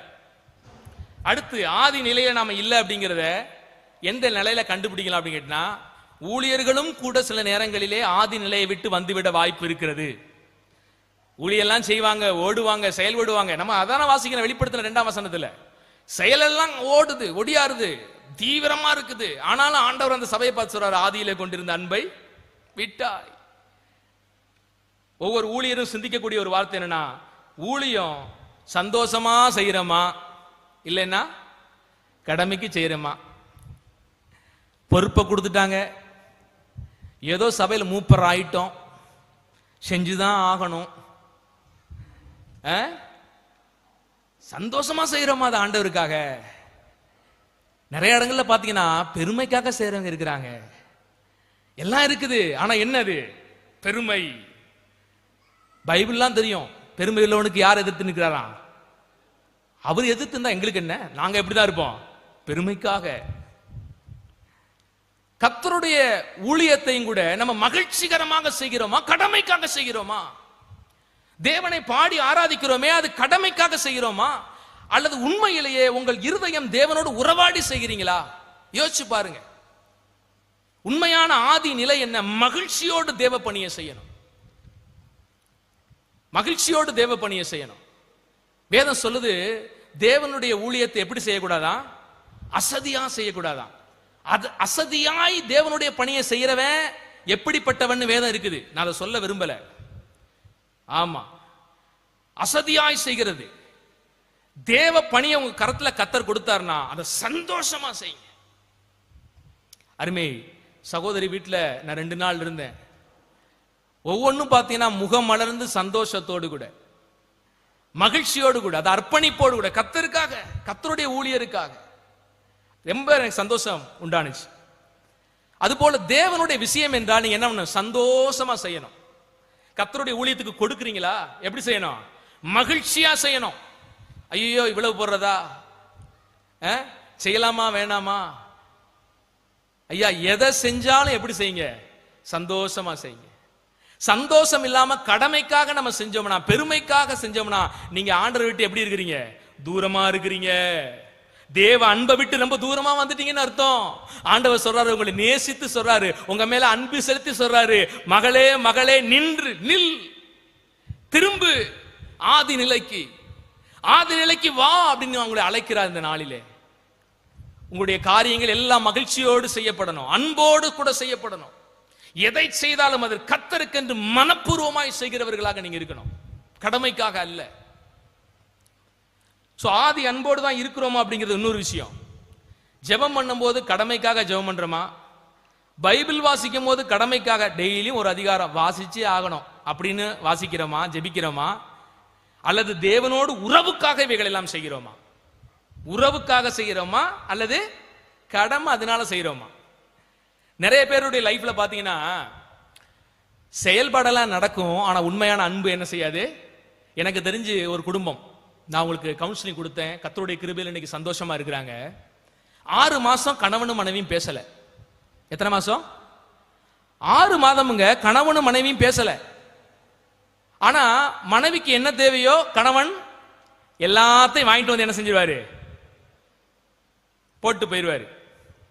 மனைவியும் சமைச்சு டைனிங் டேபிள போட்டுட்டு போயிரு. இப்படி இவர் வந்து டைனிங் டேபிள்ல உட்காரும் போது சாப்பிடும் போது அந்த அம்மா வரமாட்டாங்க, அந்த அம்மா டைனிங் டேபிள்ல வந்து சாப்பிடும் போது இவர் வரமாட்டார். எத்தனை மாசம்? 6 மாசம். 6 மாசம். ஆனா சர்ச்சுக்கு வந்து 2 பேரும் என்ன செய்வாங்க? பயங்கரமா அல்லேலூயா விட்டா நம்ம எல்லாம் வந்து சேர உடைச்சு ஆராதனை பண்றவங்க. நம்ம எல்லாம் எத்தனை சபையில சேர் உடைஞ்சிருக்கு? அல்லேலூயா. சார், சேர் உடைக்கிறதெல்லாம் வேற நபர்கள், நாங்கெல்லாம் வேற விஷயத்துக்காண்டி சேர் உடைப்போம். அப்படியா?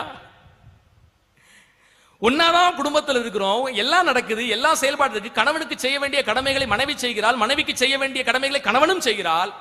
ஆனா அங்க என்ன இல்ல? அன்பில்ல. அன்பில்ல. எத்தனையோ குடும்பம் கண்ணீர் வெடிச்சுக்கிட்டு இருக்குது. என் குடும்பத்தில் இந்த பிரச்சனை மாறாதா? என் குடும்பத்தில் இருக்க இந்த நிலம் மாறாதா? அந்த ஆதி அன்பு திரும்ப வந்துராதா? ஐயா, உங்க குடும்பத்துல உங்க கணவனுடைய அன்புக்காக ஏங்குறீங்களே, உங்க மனைவியினுடைய உண்மையான அன்புக்காக நீங்க ஏங்குறீங்களே, உங்களை படைச்ச ஆண்டவர் உங்க அன்புக்காக ஏங்க மாட்டாரா? ஆதியிலே அந்த அன்பை இழந்து தவித்த தேவன் அவர் சொல்றாரு, உன் தேவனாகிய கர்த்தரிடத்தில் முழு இருதயத்தோடு, முழு பலத்தோடு, முழு ஆத்துமாவோடு அன்பு கூறுவாயாக. பைபிளை தூக்கும் போது கண்ணீர் வரணுமா? பைபிளை தூக்கும் போது எவ்வளவு பெரிய கிருபை என் வாழ்க்கையில. நிறைய இந்த பைபிளை மொழிபெயர்க்கு எத்தனை மிஷனரிகள் தங்கள் உயிரை கொடுத்திருக்கிறாங்க, எத்தனை மிஷனரிகள் இரவு பகலா வாழ்க்கையை அர்ப்பணிச்சு கொடுத்திருக்கிறாங்க. இன்னைக்கு இந்த பைபிளை தூக்கும் போது கூட நம்ம எப்படி தூக்குறோம்? வெறும் புத்தகமாக நம்ம தூக்குறோம், கடமைக்காக வாசிக்கிறோம். அன்போடு கூட எத்தனை பேர் வாசிக்கிறீங்க? இறைவனுடைய அன்பை பைபிள் வாசிக்கும் போது எத்தனை பேர் உணர்றீங்க? ஜெபிக்கும் போது உங்கள் இருதயம் தேவனோடு கூட இருக்கிறதா அல்லது கடமைக்காக ஜெபிக்கிறீங்களா? கடமைக்காக ஜெபிக்கிறது வேற, உண்மையான அன்போடு கூட தேவனிடத்தில் உறவாடி ஜெபிக்கிறது வேற. இன்னைக்கு பெத்தேல் திருச்சபை அந்த ஆதி நிலைமைக்கு திரும்பணும். உங்க ஜெபம் அது தேவனோடு கூட ஆழமான உறவின் அடிப்படையில் இருக்கணும்.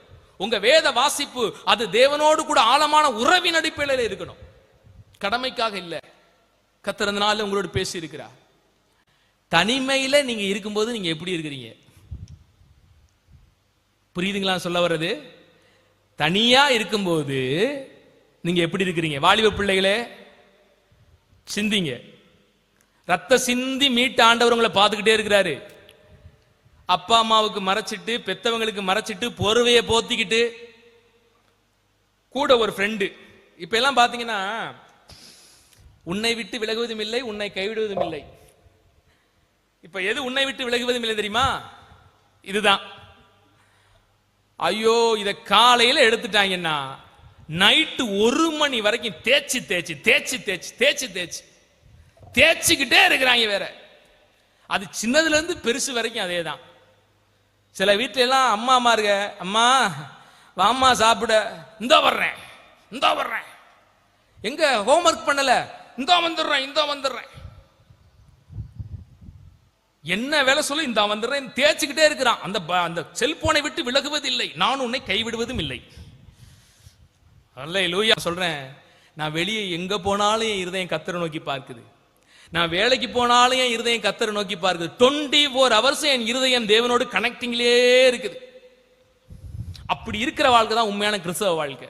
அப்படிதான் அப்போஸ்தலர்கள் இருந்தாங்க, அப்படிதான் மிஷனரிகள் இருந்தாங்க. 24 மணி நேரமும் தேவனோடு கூட உறவுல அவங்க இருந்தாங்க. அவங்கனால பாவம் செய்யறதுக்கு நேரமே இல்லை. நம்ம நினைக்கிறோம் எனக்கு நேரமே இல்லை சார். இந்த வார்த்தை எப்ப சொல்லணும்? பிசாசு வந்து பாவம் செய்ய தூண்டும் போது எனக்கு நேரம் இல்லை, நாங்க ரொம்ப பிஸி சொல்லணுமா இல்லையா? பிசாசுக்கு நேரம் கொடுக்கறதுக்கு மட்டும் நிறைய நேரம் இருக்குது. ஆனா தேவனுக்கு நேரம் கொடுக்கறதுக்கு மட்டும் என்ன இல்லை?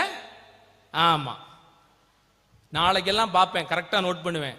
6:30க்கு கூட்டம், எத்தனை மணிக்கு வந்திருக்கணும்? 6:30க்கு கூட்டம்னா எத்தனை மணிக்கு வருவீங்க? 6:20க்கெல்லாம் இங்க வந்து ஜெபம் பண்ண ஆரம்பிச்சிடணும். ஆண்டவரே இந்த கூட்டத்தை ஆசீர்வதிக்கணும், இந்த கூட்டத்துல என் கூட நீங்க பேசணும், ஜெபம் பண்ண ஆரம்பிச்சிடணும். ஒரு 3 மணி நேரம் கர்த்தருடைய சமூகத்துல கொடுக்கறதுக்கு நமக்கு என்ன இல்லை? இன்னைக்கு மக்களுக்கு நேரம் இல்லை, லேட்டா போவோம்.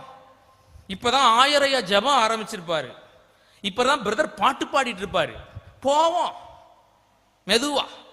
அங்க என்ன பண்ணிட்டு இருக்கீங்க? போவோம் நீங்க தள்ளி வச்சுட்டு அங்க வெட்டி முறிக்கிற வேலை இருக்கு. ஆமா, மெதுவா தாமதமா. ஐயா, கடவுள்கிட்ட உண்மையான அன்பு இருந்துச்சுன்னா நம்ம இதெல்லாம் செய்வோமா? நம்ம ஆதி நிலைக்கு திரும்ப வேண்டிய அவசியம் இருக்கிறதா இல்லையா? நம்ம எவ்வளவு பின்னால போயிட்டோம் தெரியுதா? ஒரு காலத்துல ஒரு 100 வருஷத்துக்கு முன்னாலாம் பாத்தீங்கன்னா மக்கள் தான் இறைவார்த்தைக்காக காத்துக்கிட்டு இருந்தாங்க. அநேக பிரசங்கியார்கள் பிரசங்கம் பண்ண வருவதற்கு மக்கள் முன்னாலேயே வந்து காத்துக்கிட்டு இருந்த காலம் ஒரு காலம். அந்த காலம் 2000 வருஷத்துக்கு முன்னால இயேசு பிரசங்கம் பண்ணும்போது பாத்தீங்கன்னா மக்கள் தான் தேடி தேடி தேடி போய் காத்துக்கிட்டு இருக்கிறாங்க. எங்கேயாவது பாத்துருக்கீங்களா? இயேசு காத்துட்டு இருக்கவே மாட்டாரு. இவருக்கு போறதுக்கு முன்னாடியே அங்க ஒரு பெருங்கூட்டம் நிற்கும் இயேசுவின் வார்த்தையை கேட்க. அன்னைக்கெல்லாம் இறை வார்த்தைக்காக அவர்கள் காத்து கொண்டிருந்தார்கள். இன்னைக்கு ஆயர் காத்துக்க வேண்டியது இருக்குது. எங்கடா ஆளை காணோம், ஒரே ஆண்டவரே சோத்திரம், மக்களை கொண்டு வந்து சேருங்கப்பா. இதுக்கு தனி ஜெபம் வேற. இப்ப ஆண்டவரே மக்களை எல்லாரையும் கொண்டு வந்து சேர்க்கணும், கட்டுகளை உடையும் ஆண்டவரே, தடைகள் எல்லாம் நீக்கி போடும் ஆண்டவர். ஏன்னா அவ்வளவு பெரிய தடையை முன்னால போட்டு யார் வச்சிருக்கிறா? நம்ம தான் வச்சிருக்கிறோம், பிசாசு இல்ல. தடையை பூரா நம்ம போட்டு முன்னால என்ன செஞ்சுக்கிறது? போட்டு வச்சுக்கிட்டு இருக்கவே இருக்கான் ஒரு ஆள் பலிகடா. என்னப்பா? பிசாசு போராட்டம் சிஸ்டர், பிசாசு போராட்டம். நீங்க நல்லா ஜெபம் பண்ணுங்க. ஆமா, உபவாசம் இருந்து நல்லா அவரு ஜெபம் பண்ணணும். எவ்வளவு பின்னால போயிட்டோன்னு தெரியுதா? நமக்கே தெரியல நம்ம பின்னால இருக்கிறோம்.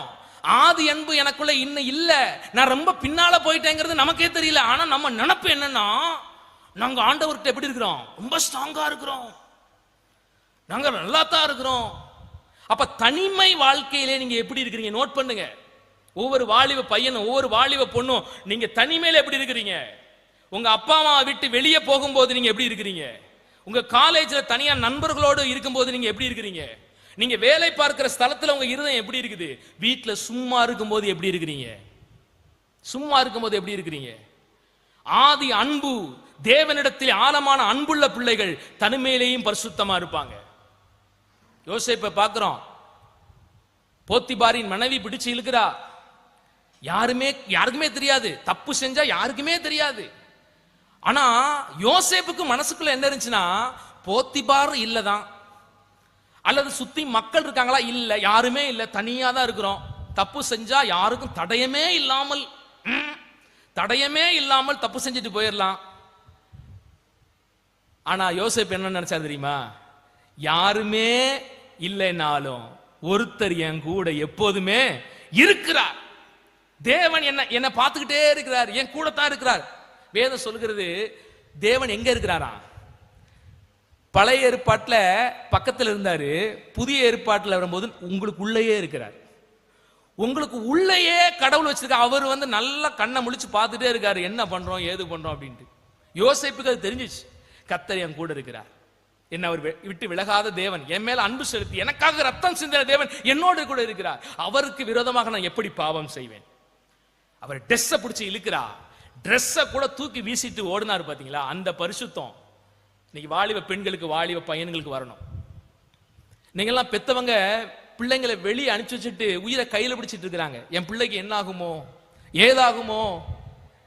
எத்தனை பெண் பிள்ளைகள் பையனை நம்பி ஏமாந்து போய் வாழ்க்கையை தொலைச்சவங்க இருக்காங்க தெரியுமா? அந்த வயசுல அவங்களுக்கு கண்ணு தெரியாது, முழுக்க முழுக்க அந்த பையன் தேவதூதன் மாதிரியே தெரியுவான். 18 வயசுல ஒரு பொண்ணு ஒரு பையனை பார்த்தா எப்படி தெரியுவான்? தேவதூதன் மாதிரியே தெரியுவான். கொஞ்ச நாள் வரைக்கும். அந்த நேரம் ஒரு நாள் வரும், அப்ப பாத்தீங்கன்னா அப்படியே அரக்க மாதிரி மாறிடுவான். எத்தனை இடங்கள்ல சம்பவம் நடக்குது தெரியுமா? எத்தனை பேர் ஏமாந்து போறாங்க தெரியுமா? எத்தனை பேர் வாழ்வை முடிச்சு கொள்றாங்க தெரியுமா? ஒவ்வொரு பெத்தவர்களும் மனசுல அடிச்சுக்கிட்டு இருக்கிறாங்க. ஆனா ஒவ்வொரு பிள்ளைகளுக்கும் யோசேப்புக்குள்ள இருந்த அந்த எண்ணம் இருக்கணும், என் கூட கர்த்தர் எப்போது இருக்கிறார், என்னை நேசிக்கிற தேவன் என்னோடு கூட இருக்கிறார், என்ன அப்பா அம்மா இப்ப என்னை பார்க்காட்டியும் பரவாயில்ல, என் கர்த்தர் என் கூட இருக்கிறார். அந்த உணர்வு இருந்துச்சுன்னா யோசேப்பை போல இருப்பீங்க. ஐயா, யோசேப்பு எப்ப பிறந்தாரு எப்ப வாழ்ந்தாரு தெரியுமா? திட்டத்தட்ட நீங்க இங்க இருந்து நீங்க கணக்குட்டி பாத்தீங்கன்னா ஏறத்தாழ ஒரு 4000 வருஷத்துக்கு முன்பாக யோசேப்பை இன்னைக்கு நான் டேனியல் பேசிக்கிட்டு இருக்கிறேன். ஏன் பேசுறேன்? அவருடைய வாழ்வு, அவர் கர்த்தருக்காக செய்த அந்த அர்ப்பணம், அவர் கர்த்தர் மேல வச்சிருக்கிற அன்பு, இன்னைக்கு பேசிக்கிட்டு இருக்கேன் அவரை பத்தி 4000 வருஷம் கடந்து.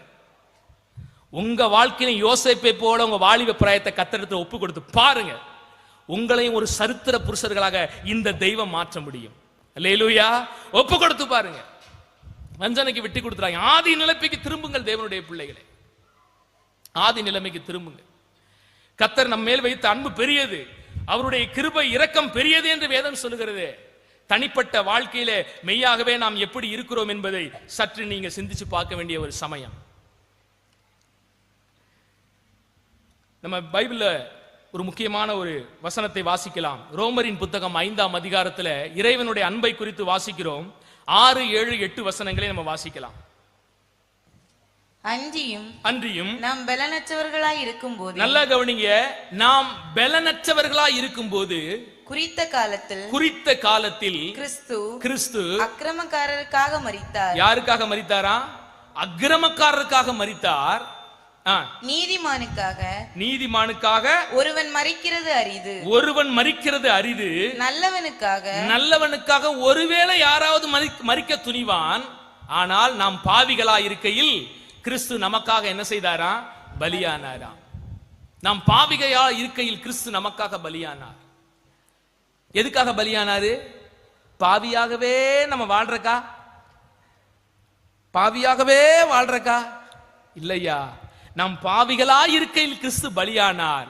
அந்த பலியின் மூலியமாக உங்களை பரிசுத்தமாக்கி இனி பரிசுத்தமாய் வாழ்வதற்கு தான் அவர் என்ன செஞ்சாரு? சிலுவையில உங்களுக்காக பலியானார். தேவனுடைய அன்பை பாருங்களேன். அவர் நம்ம எப்போதுமே விட்டு கொடுக்கறது இல்ல, தொலைஞ்சு போறோம் அப்படின்னு விடுறது இல்ல. தேவனுடைய அன்பு உண்மையான அன்பா இருக்கு, உண்மையான லவ். ஆனா மனிதர்களாகிய நாம தான் ஆண்டவரை பரிபூர்ணமா அன்பு செலுத்த முடியாதவர்களாக என்ன செய்யறோம்? போராடுறோம். ஏன் கேள்வி எழுப்பி பாருங்க. தெய்வம் தம்முடைய அன்பை குறைச்சுக்கறல. ஏதேன் தோட்டத்துல முதல் மனிதன் எல்லாவற்றையும் தேவன் படைத்தவன் கையில கொடுத்தாரு. எல்லா சொத்து பத்துக்களை அவன் கையில கொடுத்தாரு. மாலை நேரத்துல வந்து உலாவி அவங்களோட அன்பாக அவ்வளவு மகிழ்ச்சியா இருந்தாரு. மனுக்குள்ள விழுந்துருச்சு. சீன் விட்டுட்டு போக வேண்டியதானே. நிறைய பெத்தவங்க எல்லாம் பிள்ளைகளை ஒதுக்கிடுவாங்க தெரியுமா? என் பேச்சை கேட்காம என் பிள்ளை போயிருச்சு, இனிமே ஒட்டுமில்ல உறவும் இல்ல அப்படின்னு ஒதுக்கி வர எத்தனை பெத்தவங்க இருப்பாங்க. ஆனா ஆண்டவர் யோசிச்சு பாருங்களேன், அவர் விரட்டினார் தான். ஆனா விரட்டினாலும் அவருடைய அன்பும் கிருபையும் மனுக்குலத்தை விட்டு என்ன செய்யல? மாறவே இல்லை. மீண்டும் தாவி உயிரை தாமே அவர் கொடுத்து நம் மீது என்ன செய்கிறாரா? அன்பு கொடுக்கிறார். இதுதான் கடவுளுடைய அன்பு. ஆனா நம்ம அன்பு எப்படி தெரியுமா? அவர் எப்பவுமே ஏங்க வைக்கிற அன்பு. அவர் உயிரையே கொடுத்து அன்பு கூர்ந்தாரு. நாம எதை கொடுத்து அன்பு கூறுகிறோம்? வேதம் சொல்லுது, உங்களை நீங்களே ஜீவ பலியாக ஒப்பு கொடுத்து அன்பு கூறுங்கள். தேவனுடைய பிள்ளைகளே, உங்க வாழ்வை கொடுத்து கிறிஸ்துவின் இடத்தில் அன்பு கூறுங்கள். அதுதான் அன்பு. வரலாற்றில் எத்தனையோ மிஷனரிகள் இருந்தாங்களே, தங்கள் வாழ்க்கையை தேவனுக்காக அர்ப்பணித்து அன்பு கூர்ந்தார்கள். ஒன்றும் அவர்களை பிரிக்கல. நம்மெல்லாம் சின்ன கஷ்டம் வந்தா கூட என்ன செஞ்சிடறோம்? ஒரே புலம்பல், போராட்டம்.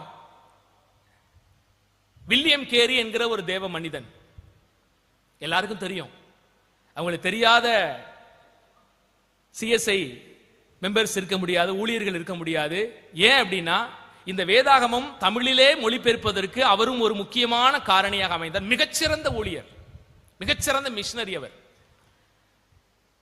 நம்முடைய இந்திய தேசத்திற்காக தேவனுடைய பணி ஆற்றும்படி வருகிறார். தன்னுடைய 2 பிள்ளைகளும் மரித்து விடுகிறார்கள். இங்க இருக்கிற சீதோசன நிலைமை ஒற்றுக்கொள்ளாமல் காய்ச்சல் வந்து சாகுறாங்க. ஏன்னா அன்னைக்கு காய்ச்சலுக்கான மருந்து கண்டுபிடிக்கப்படாத காலம். அன்னைக்கு இருந்த காய்ச்சலினாலும் நிறைய பேர் செத்து போனாங்க.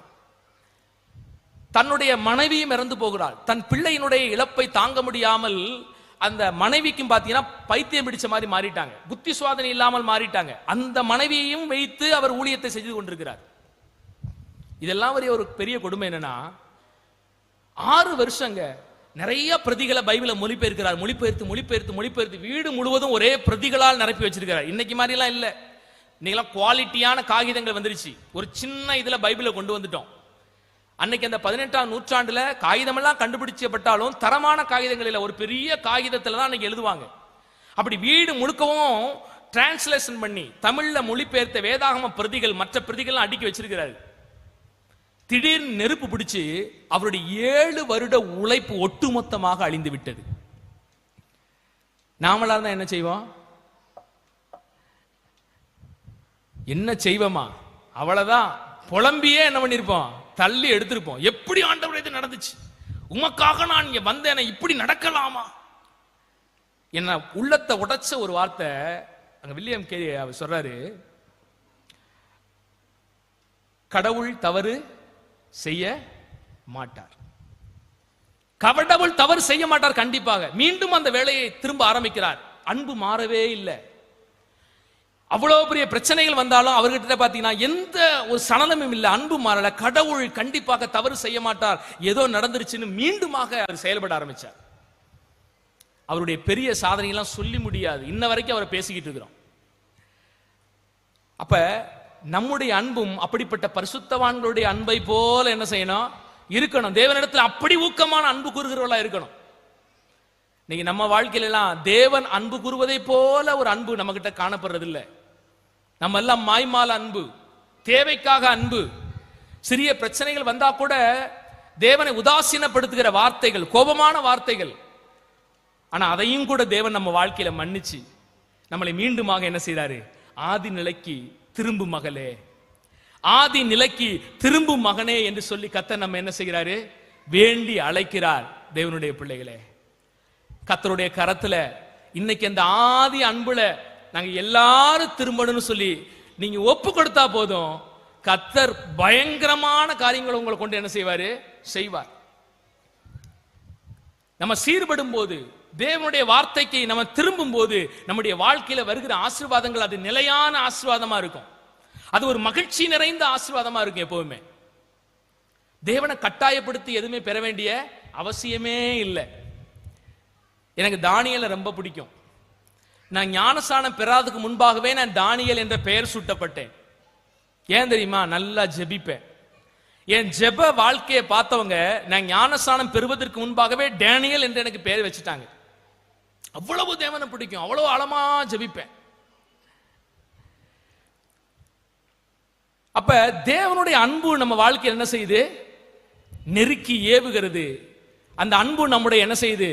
உருமாற்றுகிறது. உண்மையான அந்த தெய்வீக காரியத்துக்குள்ளாக நம்மை கொண்டு போய் பூரணமான ஆசீர்வாதத்தை நம்முடைய வாழ்க்கையில் என்ன செய்கிறது? தருகிறது. அந்த ஜெபத்தை அன்னைக்கு அவங்க மட்டும் பார்க்கல, அந்த ஜெபத்தை கர்த்தரும் பார்த்தார். இன்ன வரைக்கும் அந்த தெய்வீக அன்பு, தெய்வத்தின் மேல் இருக்கிற அன்பு என் வாழ்க்கையில குறையவே இல்லை. இன்னைக்கும் ஆண்டவர் சமூகத்தில் தேம்பி தேம்பி ஜெபிக்கிற ஒரு பழக்கம், எப்போதும் என் இருதயம் தேவனோடு கூட இருந்து ஜெபிக்கிற வழக்கம் ஒவ்வொரு வாழ்க்கையில் அப்படி வரணும். இந்த ஆதி அன்புக்கு நீங்க திரும்பணும். கர்த்தர் அந்த நாள் அதை விரும்புகிறார். அதை நீங்க செஞ்சிட்டீங்கன்னா நீங்க ஆசீர்வாதத்தை தேடி ஓட வேண்டிய அவசியமே இல்லை. தானியேல் என்கிற பேர் எனக்கு வந்தது இருக்கட்டும், பைபிள்ல ஒரு தானியேல் இருந்தார் தெரியுமா? நான் வாசிக்கும் போது நான் அதை பயங்கரமா வியந்து போனேன். என்னன்னா, அவர் ஜெபிக்கிறதுக்கு முன்பாகவே என்ன வெளிப்பட்டுச்சான்? கட்டளை வெளிப்பட்டதான். அவர் ஜெபம் பண்ணவே இல்லை. ஜெபிக்கலான்னு போறதுக்கு முன்னாலேயே ஆண்டவர் அவருக்கு பதில் கொடுக்கிறார். எந்த அளவுக்கு கர்த்தருக்கும் அவருக்கும் தானியேலுக்கும் உறவு இருந்திருக்கு யோசிச்சு பாருங்களேன். நம்ம ஆளுக்கு தான் இன்னைக்கு 12 மணி நேரம் ஜெபம், 24 மணி நேரம் ஜெபம். நமக்குன்னு ஒரு சபை, நமக்குன்னு ஒரு ஆயர் இருக்குது. இங்க கூடி ஜெபிச்சா ஆண்டவர் கேட்க மாட்டார். எங்க போகணும்? வேற எங்கேயாவது போய் 24 hours ஜெபம், 24 மணி நேரம் ஜெபம், உட்காந்து அழுது அழுது ஆண்டவரை பிடிச்சு தொங்கி தானியேல் வாழ்க்கை என்ன பார்க்கிறோம்? ஜெபம் பண்ண ஆரம்பிப்பதற்கு முன்பாகவே என்ன செஞ்சுச்சு? எப்ப அப்படி வரும் தெரியுமா? அந்த ஆதி அன்புக்கு நீங்க திரும்பும் போதுதான் வரும். உங்க ஜெபம் கேட்கப்படணும். நீங்க ஜெபிக்கிறதுக்கு முன்னாலேயே கட்டளை வெளிப்படணும்னா, ஆதி அன்பு உங்களுக்குள்ள வந்துருச்சுன்னா, நீங்க ஜெபிக்க ஆரம்பிப்பதற்கு முன்பாகவே கட்டளை வெளிப்படும். நீங்க ஆண்டவர்ட்ட அழுது புலம்ப வேண்டிய அவசியம் இல்லை. இன்னைக்கு கிடைக்கல, நாளைக்கு கிடைக்கல, ஒரு மாசம் கிடைக்கல, நோ. அந்த உறவு சரிபட்டு எல்லாமே சரியாயிரும். அல்லேலூயா. கடவுள் நம்மேல் வைத்திருக்கிற அந்த அன்பை, ஒரே ஒரு வசனம், அந்த குறிப்பை நம்ம சொல்லிட்டு நம்ம ஜெபிக்கலாம். அதே ரோமரின் புத்தகம் 5ஆம் அதிகாரம் 5வது வசனம் வாசிக்கலாம். மேலும் நமக்கு அருளப்பட்ட பரிசுத்த ஆவியினாலே தேவ அன்பு நம்முடைய இருதயங்களில் ஊற்றப்பட்டிருக்கிறபடியால். எங்கே ஊற்றப்பட்டிருக்குதா? நம்முடைய இருதயங்களில் ஊற்றப்பட்டிருக்கிறது. கடவுள் நம்ம மேல் வச்ச அன்பை தம்முடைய இருதயத்திலே அவர் ஊற்றிவிட்டார். உங்க இருதயத்துல கடவுள் இருக்கிறாரு, கடவுளுடைய ஆவி ஊட்டப்பட்டிருக்குன்னா முக்கியமா என்ன இருக்கணும்? அன்பு இருக்கணும். மெயினா கடவுள் மேல அன்பு இருக்கணும். கடவுள் மேல அன்பு இருந்தாதான் மத்தவங்க மேலே அன்பு இருக்கும். பரிசுத்த ஆவியானவர், அந்த வசனம், அந்த முதலாவது அடி என்ன சொல்லுது உங்களுக்கு? வாசிங்க, அந்த முதல் அடி மேல ஒரு அடி வாசிங்க. நமக்கு அருளப்பட்ட பரிசுத்த ஆவியினாலே. அப்ப பரிசுத்த ஆவியானவர் உங்களுக்குள்ள வந்துட்டால்னாரே, உங்களுக்குள்ள தெய்வத்தினுடைய அன்பு என்ன பண்ணி இருக்குது? ஊற்றப்பட்டிருக்கு. சில இடங்களெல்லாம் பரிசுத்த ஆவியினால தெய்வத்தினுடைய அன்பு ஊற்றப்படுறதுலாம் இல்ல, உருண்டு பெறல்றது, அதுதான் ஆவியின் நிறைவுன்னு நம்புறாங்க. ஆனா உண்மையாகவே பரிசுத்த ஆவியானவரை நாம் பெற்றிருக்கிறோம் என்பதற்குரிய அடையாளம் என்னன்னு கேட்டீங்கன்னா, தெய்வத்தினுடைய அன்பு நம்முடைய இருதயத்திலே ஊற்றப்பட்டிருக்கிறது. ஒரு மனிதன் ரட்சிப்படையும் போது கடவுளுடைய அன்பை உணர்கிறான். சொல்லி முடியாத சமாதானம் வாழ்க்கையில வருகிறது. தன்னையே அறியாமல் கடவுளை நேசிக்க ஆரம்பிக்கிறான். கடவுளை நேசித்ததன் நிமித்தமாக சக மனிதனை நேசிக்க ஆரம்பிக்கிறான். இதுதான் முழுமையான கிறிஸ்தவ வாழ்வியல். ஒவ்வொரு மிஸ்ரரையும் நோக்கி பாருங்களேன். ஏன் அவங்க மொழி தெரியாத ஒரு இடத்துக்கு போகணும்? ஏன் அவங்களுக்கு ஒத்துக்கிறாத சாப்பாடு சாப்பிடுற மக்களிடத்துல போகணும்? ஏன் அவ்வளவு பிரயாசப்பட்டு தன் வாழ்க்கையே முடிச்சுக்கிட்ட அளவுக்கு கர்த்தருக்காக செயல்படணும்? அந்த அன்பு ஊற்றப்பட்டுச்சு. உங்களுக்குள்ளேயும் பரிசுத்த ஆவியானுடைய ஆளுகை, உங்களுக்குள்ளேயும் பரிசுத்த ஆவி ஊற்றப்பட்டிருக்குன்னா கடவுளுடைய அன்பு உங்களுக்குள்ள நிறைந்து வழியும். சில நேரங்கள்ல ஆவியான உள்ள இருந்து பேசுவாரு, மகளே திரும்புமா, மகளே திரும்பி வா. நிறைய சமயங்கள்ல நம்ம கர்த்தருடைய வார்த்தைக்கு என்ன செய்ய மாட்டோம்? இடம் கொடுக்க மாட்டோம். இன்னைக்கு தேவன் உங்களை கூவி அழைக்கிறார். அவருடைய அன்பு உங்களை கூவி அழைக்கிறது. நீங்கள் திரும்பி தேவனிடத்திலே அந்த ஆதி அன்புக்கு திரும்பும்படியாக. எல்லாரும் ஒரு நிமிஷம் அப்படியே எந்திரிச்சு நின்று, நாளை தினத்திலே தொடர்ந்து எந்தெந்த விஷயங்கள் எல்லாம் ஆதி நிலைக்கு நாம் திரும்ப வேண்டும் என்று தெய்வன் விரும்புகிறார் என்று பல சத்தியங்களை உங்களோடு பேச விரும்புகிறேன். ஆண்டவர் எனக்கு நிறைய குறிப்புகள் கொடுத்திருந்தார். இதில் எல்லாம் நம்ம வரணும், திரும்பி வரணும்னு. அதுல ஒரே ஒரு குறிப்பை மட்டும் பேசுவதற்கே நேரம் போய்விட்டது. அந்த ஒன்று முக்கியமான விஷயம், ஆதி அன்புக்கு நாம் என்ன செய்வோம்? திரும்புவோம். உங்க எல்லாரையும் தேவன் அந்த ஆதி அன்புக்கு திரும்ப சொல்லுகிறார். உங்களை யாராலும் நேசிக்க முடியாத அளவுக்கு தெய்வம் உங்களை நேசிக்கிறார். அவருடைய நேசத்தின் அடையாளமாக தன் ஜீவனையே உங்களுக்காக தந்து, அவர் மனிதனா வர வேண்டிய அவசியமே இல்லை. ஆனால் நமக்காக அவர் மனிதனாக வந்தார். அவமானப்படுத்தப்பட்டார். அவருடைய தாடி மயிரை பிடித்து இழுத்து அசிங்கப்படுத்தினார்கள். யாரை? தெய்வத்தை. அண்ட சராசரங்களையும் படைத்த தெய்வம் அவைகளெல்லாம் ஏன் சகித்தார்? உங்கள் மேல் வைத்த அன்பு. உங்கள் மேல் வைத்த அன்பு. தேவனுடைய பிள்ளைகளை, ஆதி நிலைக்கு திரும்புவீர்களா? ஆதி நிலைக்கு திரும்புவீர்களா? அந்த அன்புள்ள தெய்வத்தினிடத்திலே ஆழமான அன்பு கொள்வீர்களா? உங்களுக்காக சிலுவையிலே அனைத்தையும் செய்து முடித்த தேவனிடத்திலே இந்த நாளிலே திரும்பும்படி நாம ஒப்புக் கொடுப்போம். கர்த்தர் நம்மோடு பேசி இருக்கிறாரே. நோய்களை நீக்கினாரே, குற்றங்களை மன்னித்தாரே,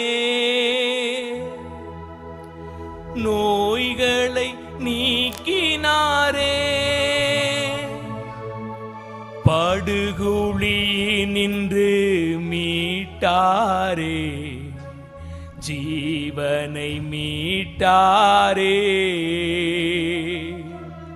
பாடுகுழியினின்று மீட்டாரே, ஜீவனை மீட்டாரே. கர்த்தர் செய்த நன்மைகளை ஒரு நாளும் மறவாதே, உம் கர்த்தர் செய்த நன்மைகளை ஒரு நாளும் மறவாதே.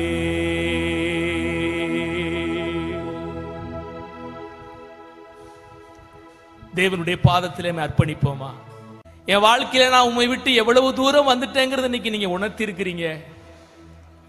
உங்க பெரிய அன்பு இந்த நாளில் என்னை கூவி அழைத்ததற்காக உமக்கு ஸ்தோத்திரம் அப்பா. மீண்டும் அந்த ஏதேன் தோட்ட உறவு, ஏதேன் தோட்டத்திலே நீர் உண்டாக்கின மனிதனோடு உறவாடி பேசி அன்பு கூர்ந்து மகிழ்ந்தது போல எங்கள் ஆண்டவரோடு கூட நாங்களும் அந்த ஆதி நிலைக்கு திரும்பி வந்து அந்த ஆதி அன்போடு கூட உம்மோடு கூட உறவாட எங்களுக்கு உதவி செய்யுங்கப்பா. எங்க வாழ்க்கையில உம்முடைய அன்பை விட்டு பிரிக்கிற எந்த சுவாபமும் இந்த நேரத்தில் சுட்டரிக்கப்படட்டும் ஆண்டவரே. எங்க இருதயத்தை உமக்கு நேராக திருப்புகிறோம் ஆண்டவரே. திரும்பி வா, நின்று கவனி, பூர்வ பாதைகள் எவை என்று சிந்தித்து நலமான வழிக்கு வா என்று கூவி அழைக்கிற உம்முடைய சத்தம் இதோ எங்களை நாங்கள் தத்தம் செய்கிறோம் ஆண்டவரே. அன்பின் நல்ல ஆண்டவரே, உம்மை நன்றியோடு துதிக்கிறோம், ஸ்தோத்தரிக்கிறப்பா. இந்த நாளிலும் கன்னியாகுமரி பகுதியில் இருக்கிற உம்முடைய ஜனங்களோடு இந்த திருச்சபையிலே இதோ இந்த கூட்டத்திலே கலந்து கொண்டிருக்கிற ஒவ்வொரு பிள்ளைகளையும் பார்த்து திரும்பி வா என்று சொல்லி அழைக்கிற சத்தம், தெய்வத்தினுடைய அன்புக்கு திரும்பி வா, அந்த ஆதி நிலைக்கு திரும்பி வா என்று சொல்லுகிற சத்தம், அந்த சத்தத்தை கேட்டு இன்றைக்கு தன் வாழ்க்கையை அர்ப்பணிக்கிற அந்த ஆதி அன்புக்கு திரும்ப நினைக்கிற உம்முடைய பிள்ளைகளை உம்முடைய கரம் தொட்டு ஆசீர்வதிக்கும்படி நான் ஜெபிக்கிறப்பா. பிள்ளைகள் ஜெபிக்க தொடங்குற போதே கட்டளை வெளிப்படணும் ஆண்டவரே. உமக்கும் இவர்களுக்குள்ளும் இருக்கிற உறவு அது ஆழமான உறவாக, தனிமையிலும் கூட யோசேப்பை போல பரிசுத்த வாழ்க்கை, தெய்வம் என்னோடு கூட இருக்கிறார், என் வாழ்க்கை நடத்தக்கூடியவராய் இருக்கிறார், எந்த சூழ்நிலை அவர் என்னை விட்டு விலகாதவராய் இருக்கிறார் என்ற அந்த ஆழமான அன்பின் பெருக்கம் இப்பொழுது நதி போல உள்ளத்திலிருந்து பெருக்கெடுத்து ஓடட்டும் ஆண்டவரே. இனி இவர்களை ஜெபிக்குங்க, தேவனுக்காக செயல்படுங்கன்னு யாரும் புஷ் பண்ண கூடாது. தங்களுடைய இருதயத்தின் ஆழத்திலிருந்து கர்த்தருக்காக எல்லாவற்றையும் உண்மையாக தேவனுடைய ஜனங்களை ஆசீர்வதியும் அப்பா. கிருபையுள்ள கரம் கொண்டு ஆசீர்வதியும். உம்முடைய ஊழியனாகிய நாங்களும் ஆசீர்வதிக்கிறோம். உம்முடைய பிள்ளைகள் அந்த ஆதி அன்புக்கு திரும்பி உம்மிலே மகிழ்வதாக. அப்படி செய்கிற தயவுக்காக உம்மை நன்றியோடு துதிக்கிறோம். கர்த்தர் தொடர்ந்து எங்களோடு கூட இடைபடுங்க. வந்த ஒவ்வொரு ஜனங்களையும் உம்முடைய கரம் தொட்டு ஆசீர்வதியும் ஐயா. உம்முடைய நன்மையும் கிருபையும் அவர்களை தொடரட்டும் ஆண்டவரே. கர்த்தர் தெய்வீக சமாதானத்தால் நீர் உம்முடைய ஜனங்களை நிரப்பி இந்த நாளிலே பூரணமாய் உம்முடைய பிள்ளைகளை நிரப்பி அனுப்பும்படி நாங்கள் ஜெபிக்கிறோம். அப்படி நிரப்புகிற தயவுக்காக உம்மை நன்றியோடு துதிக்கிறோம். எங்கள் ஆண்டவராகிய இயேசு கிறிஸ்துவின் நாமத்தினாலே வந்த ஜனங்கள் யாவரையும் ஆசீர்வதித்து கிருபையினால் நிரப்பி நான் ஜெபிக்கிறேன் நல்ல தகப்பனே. ஆமென்.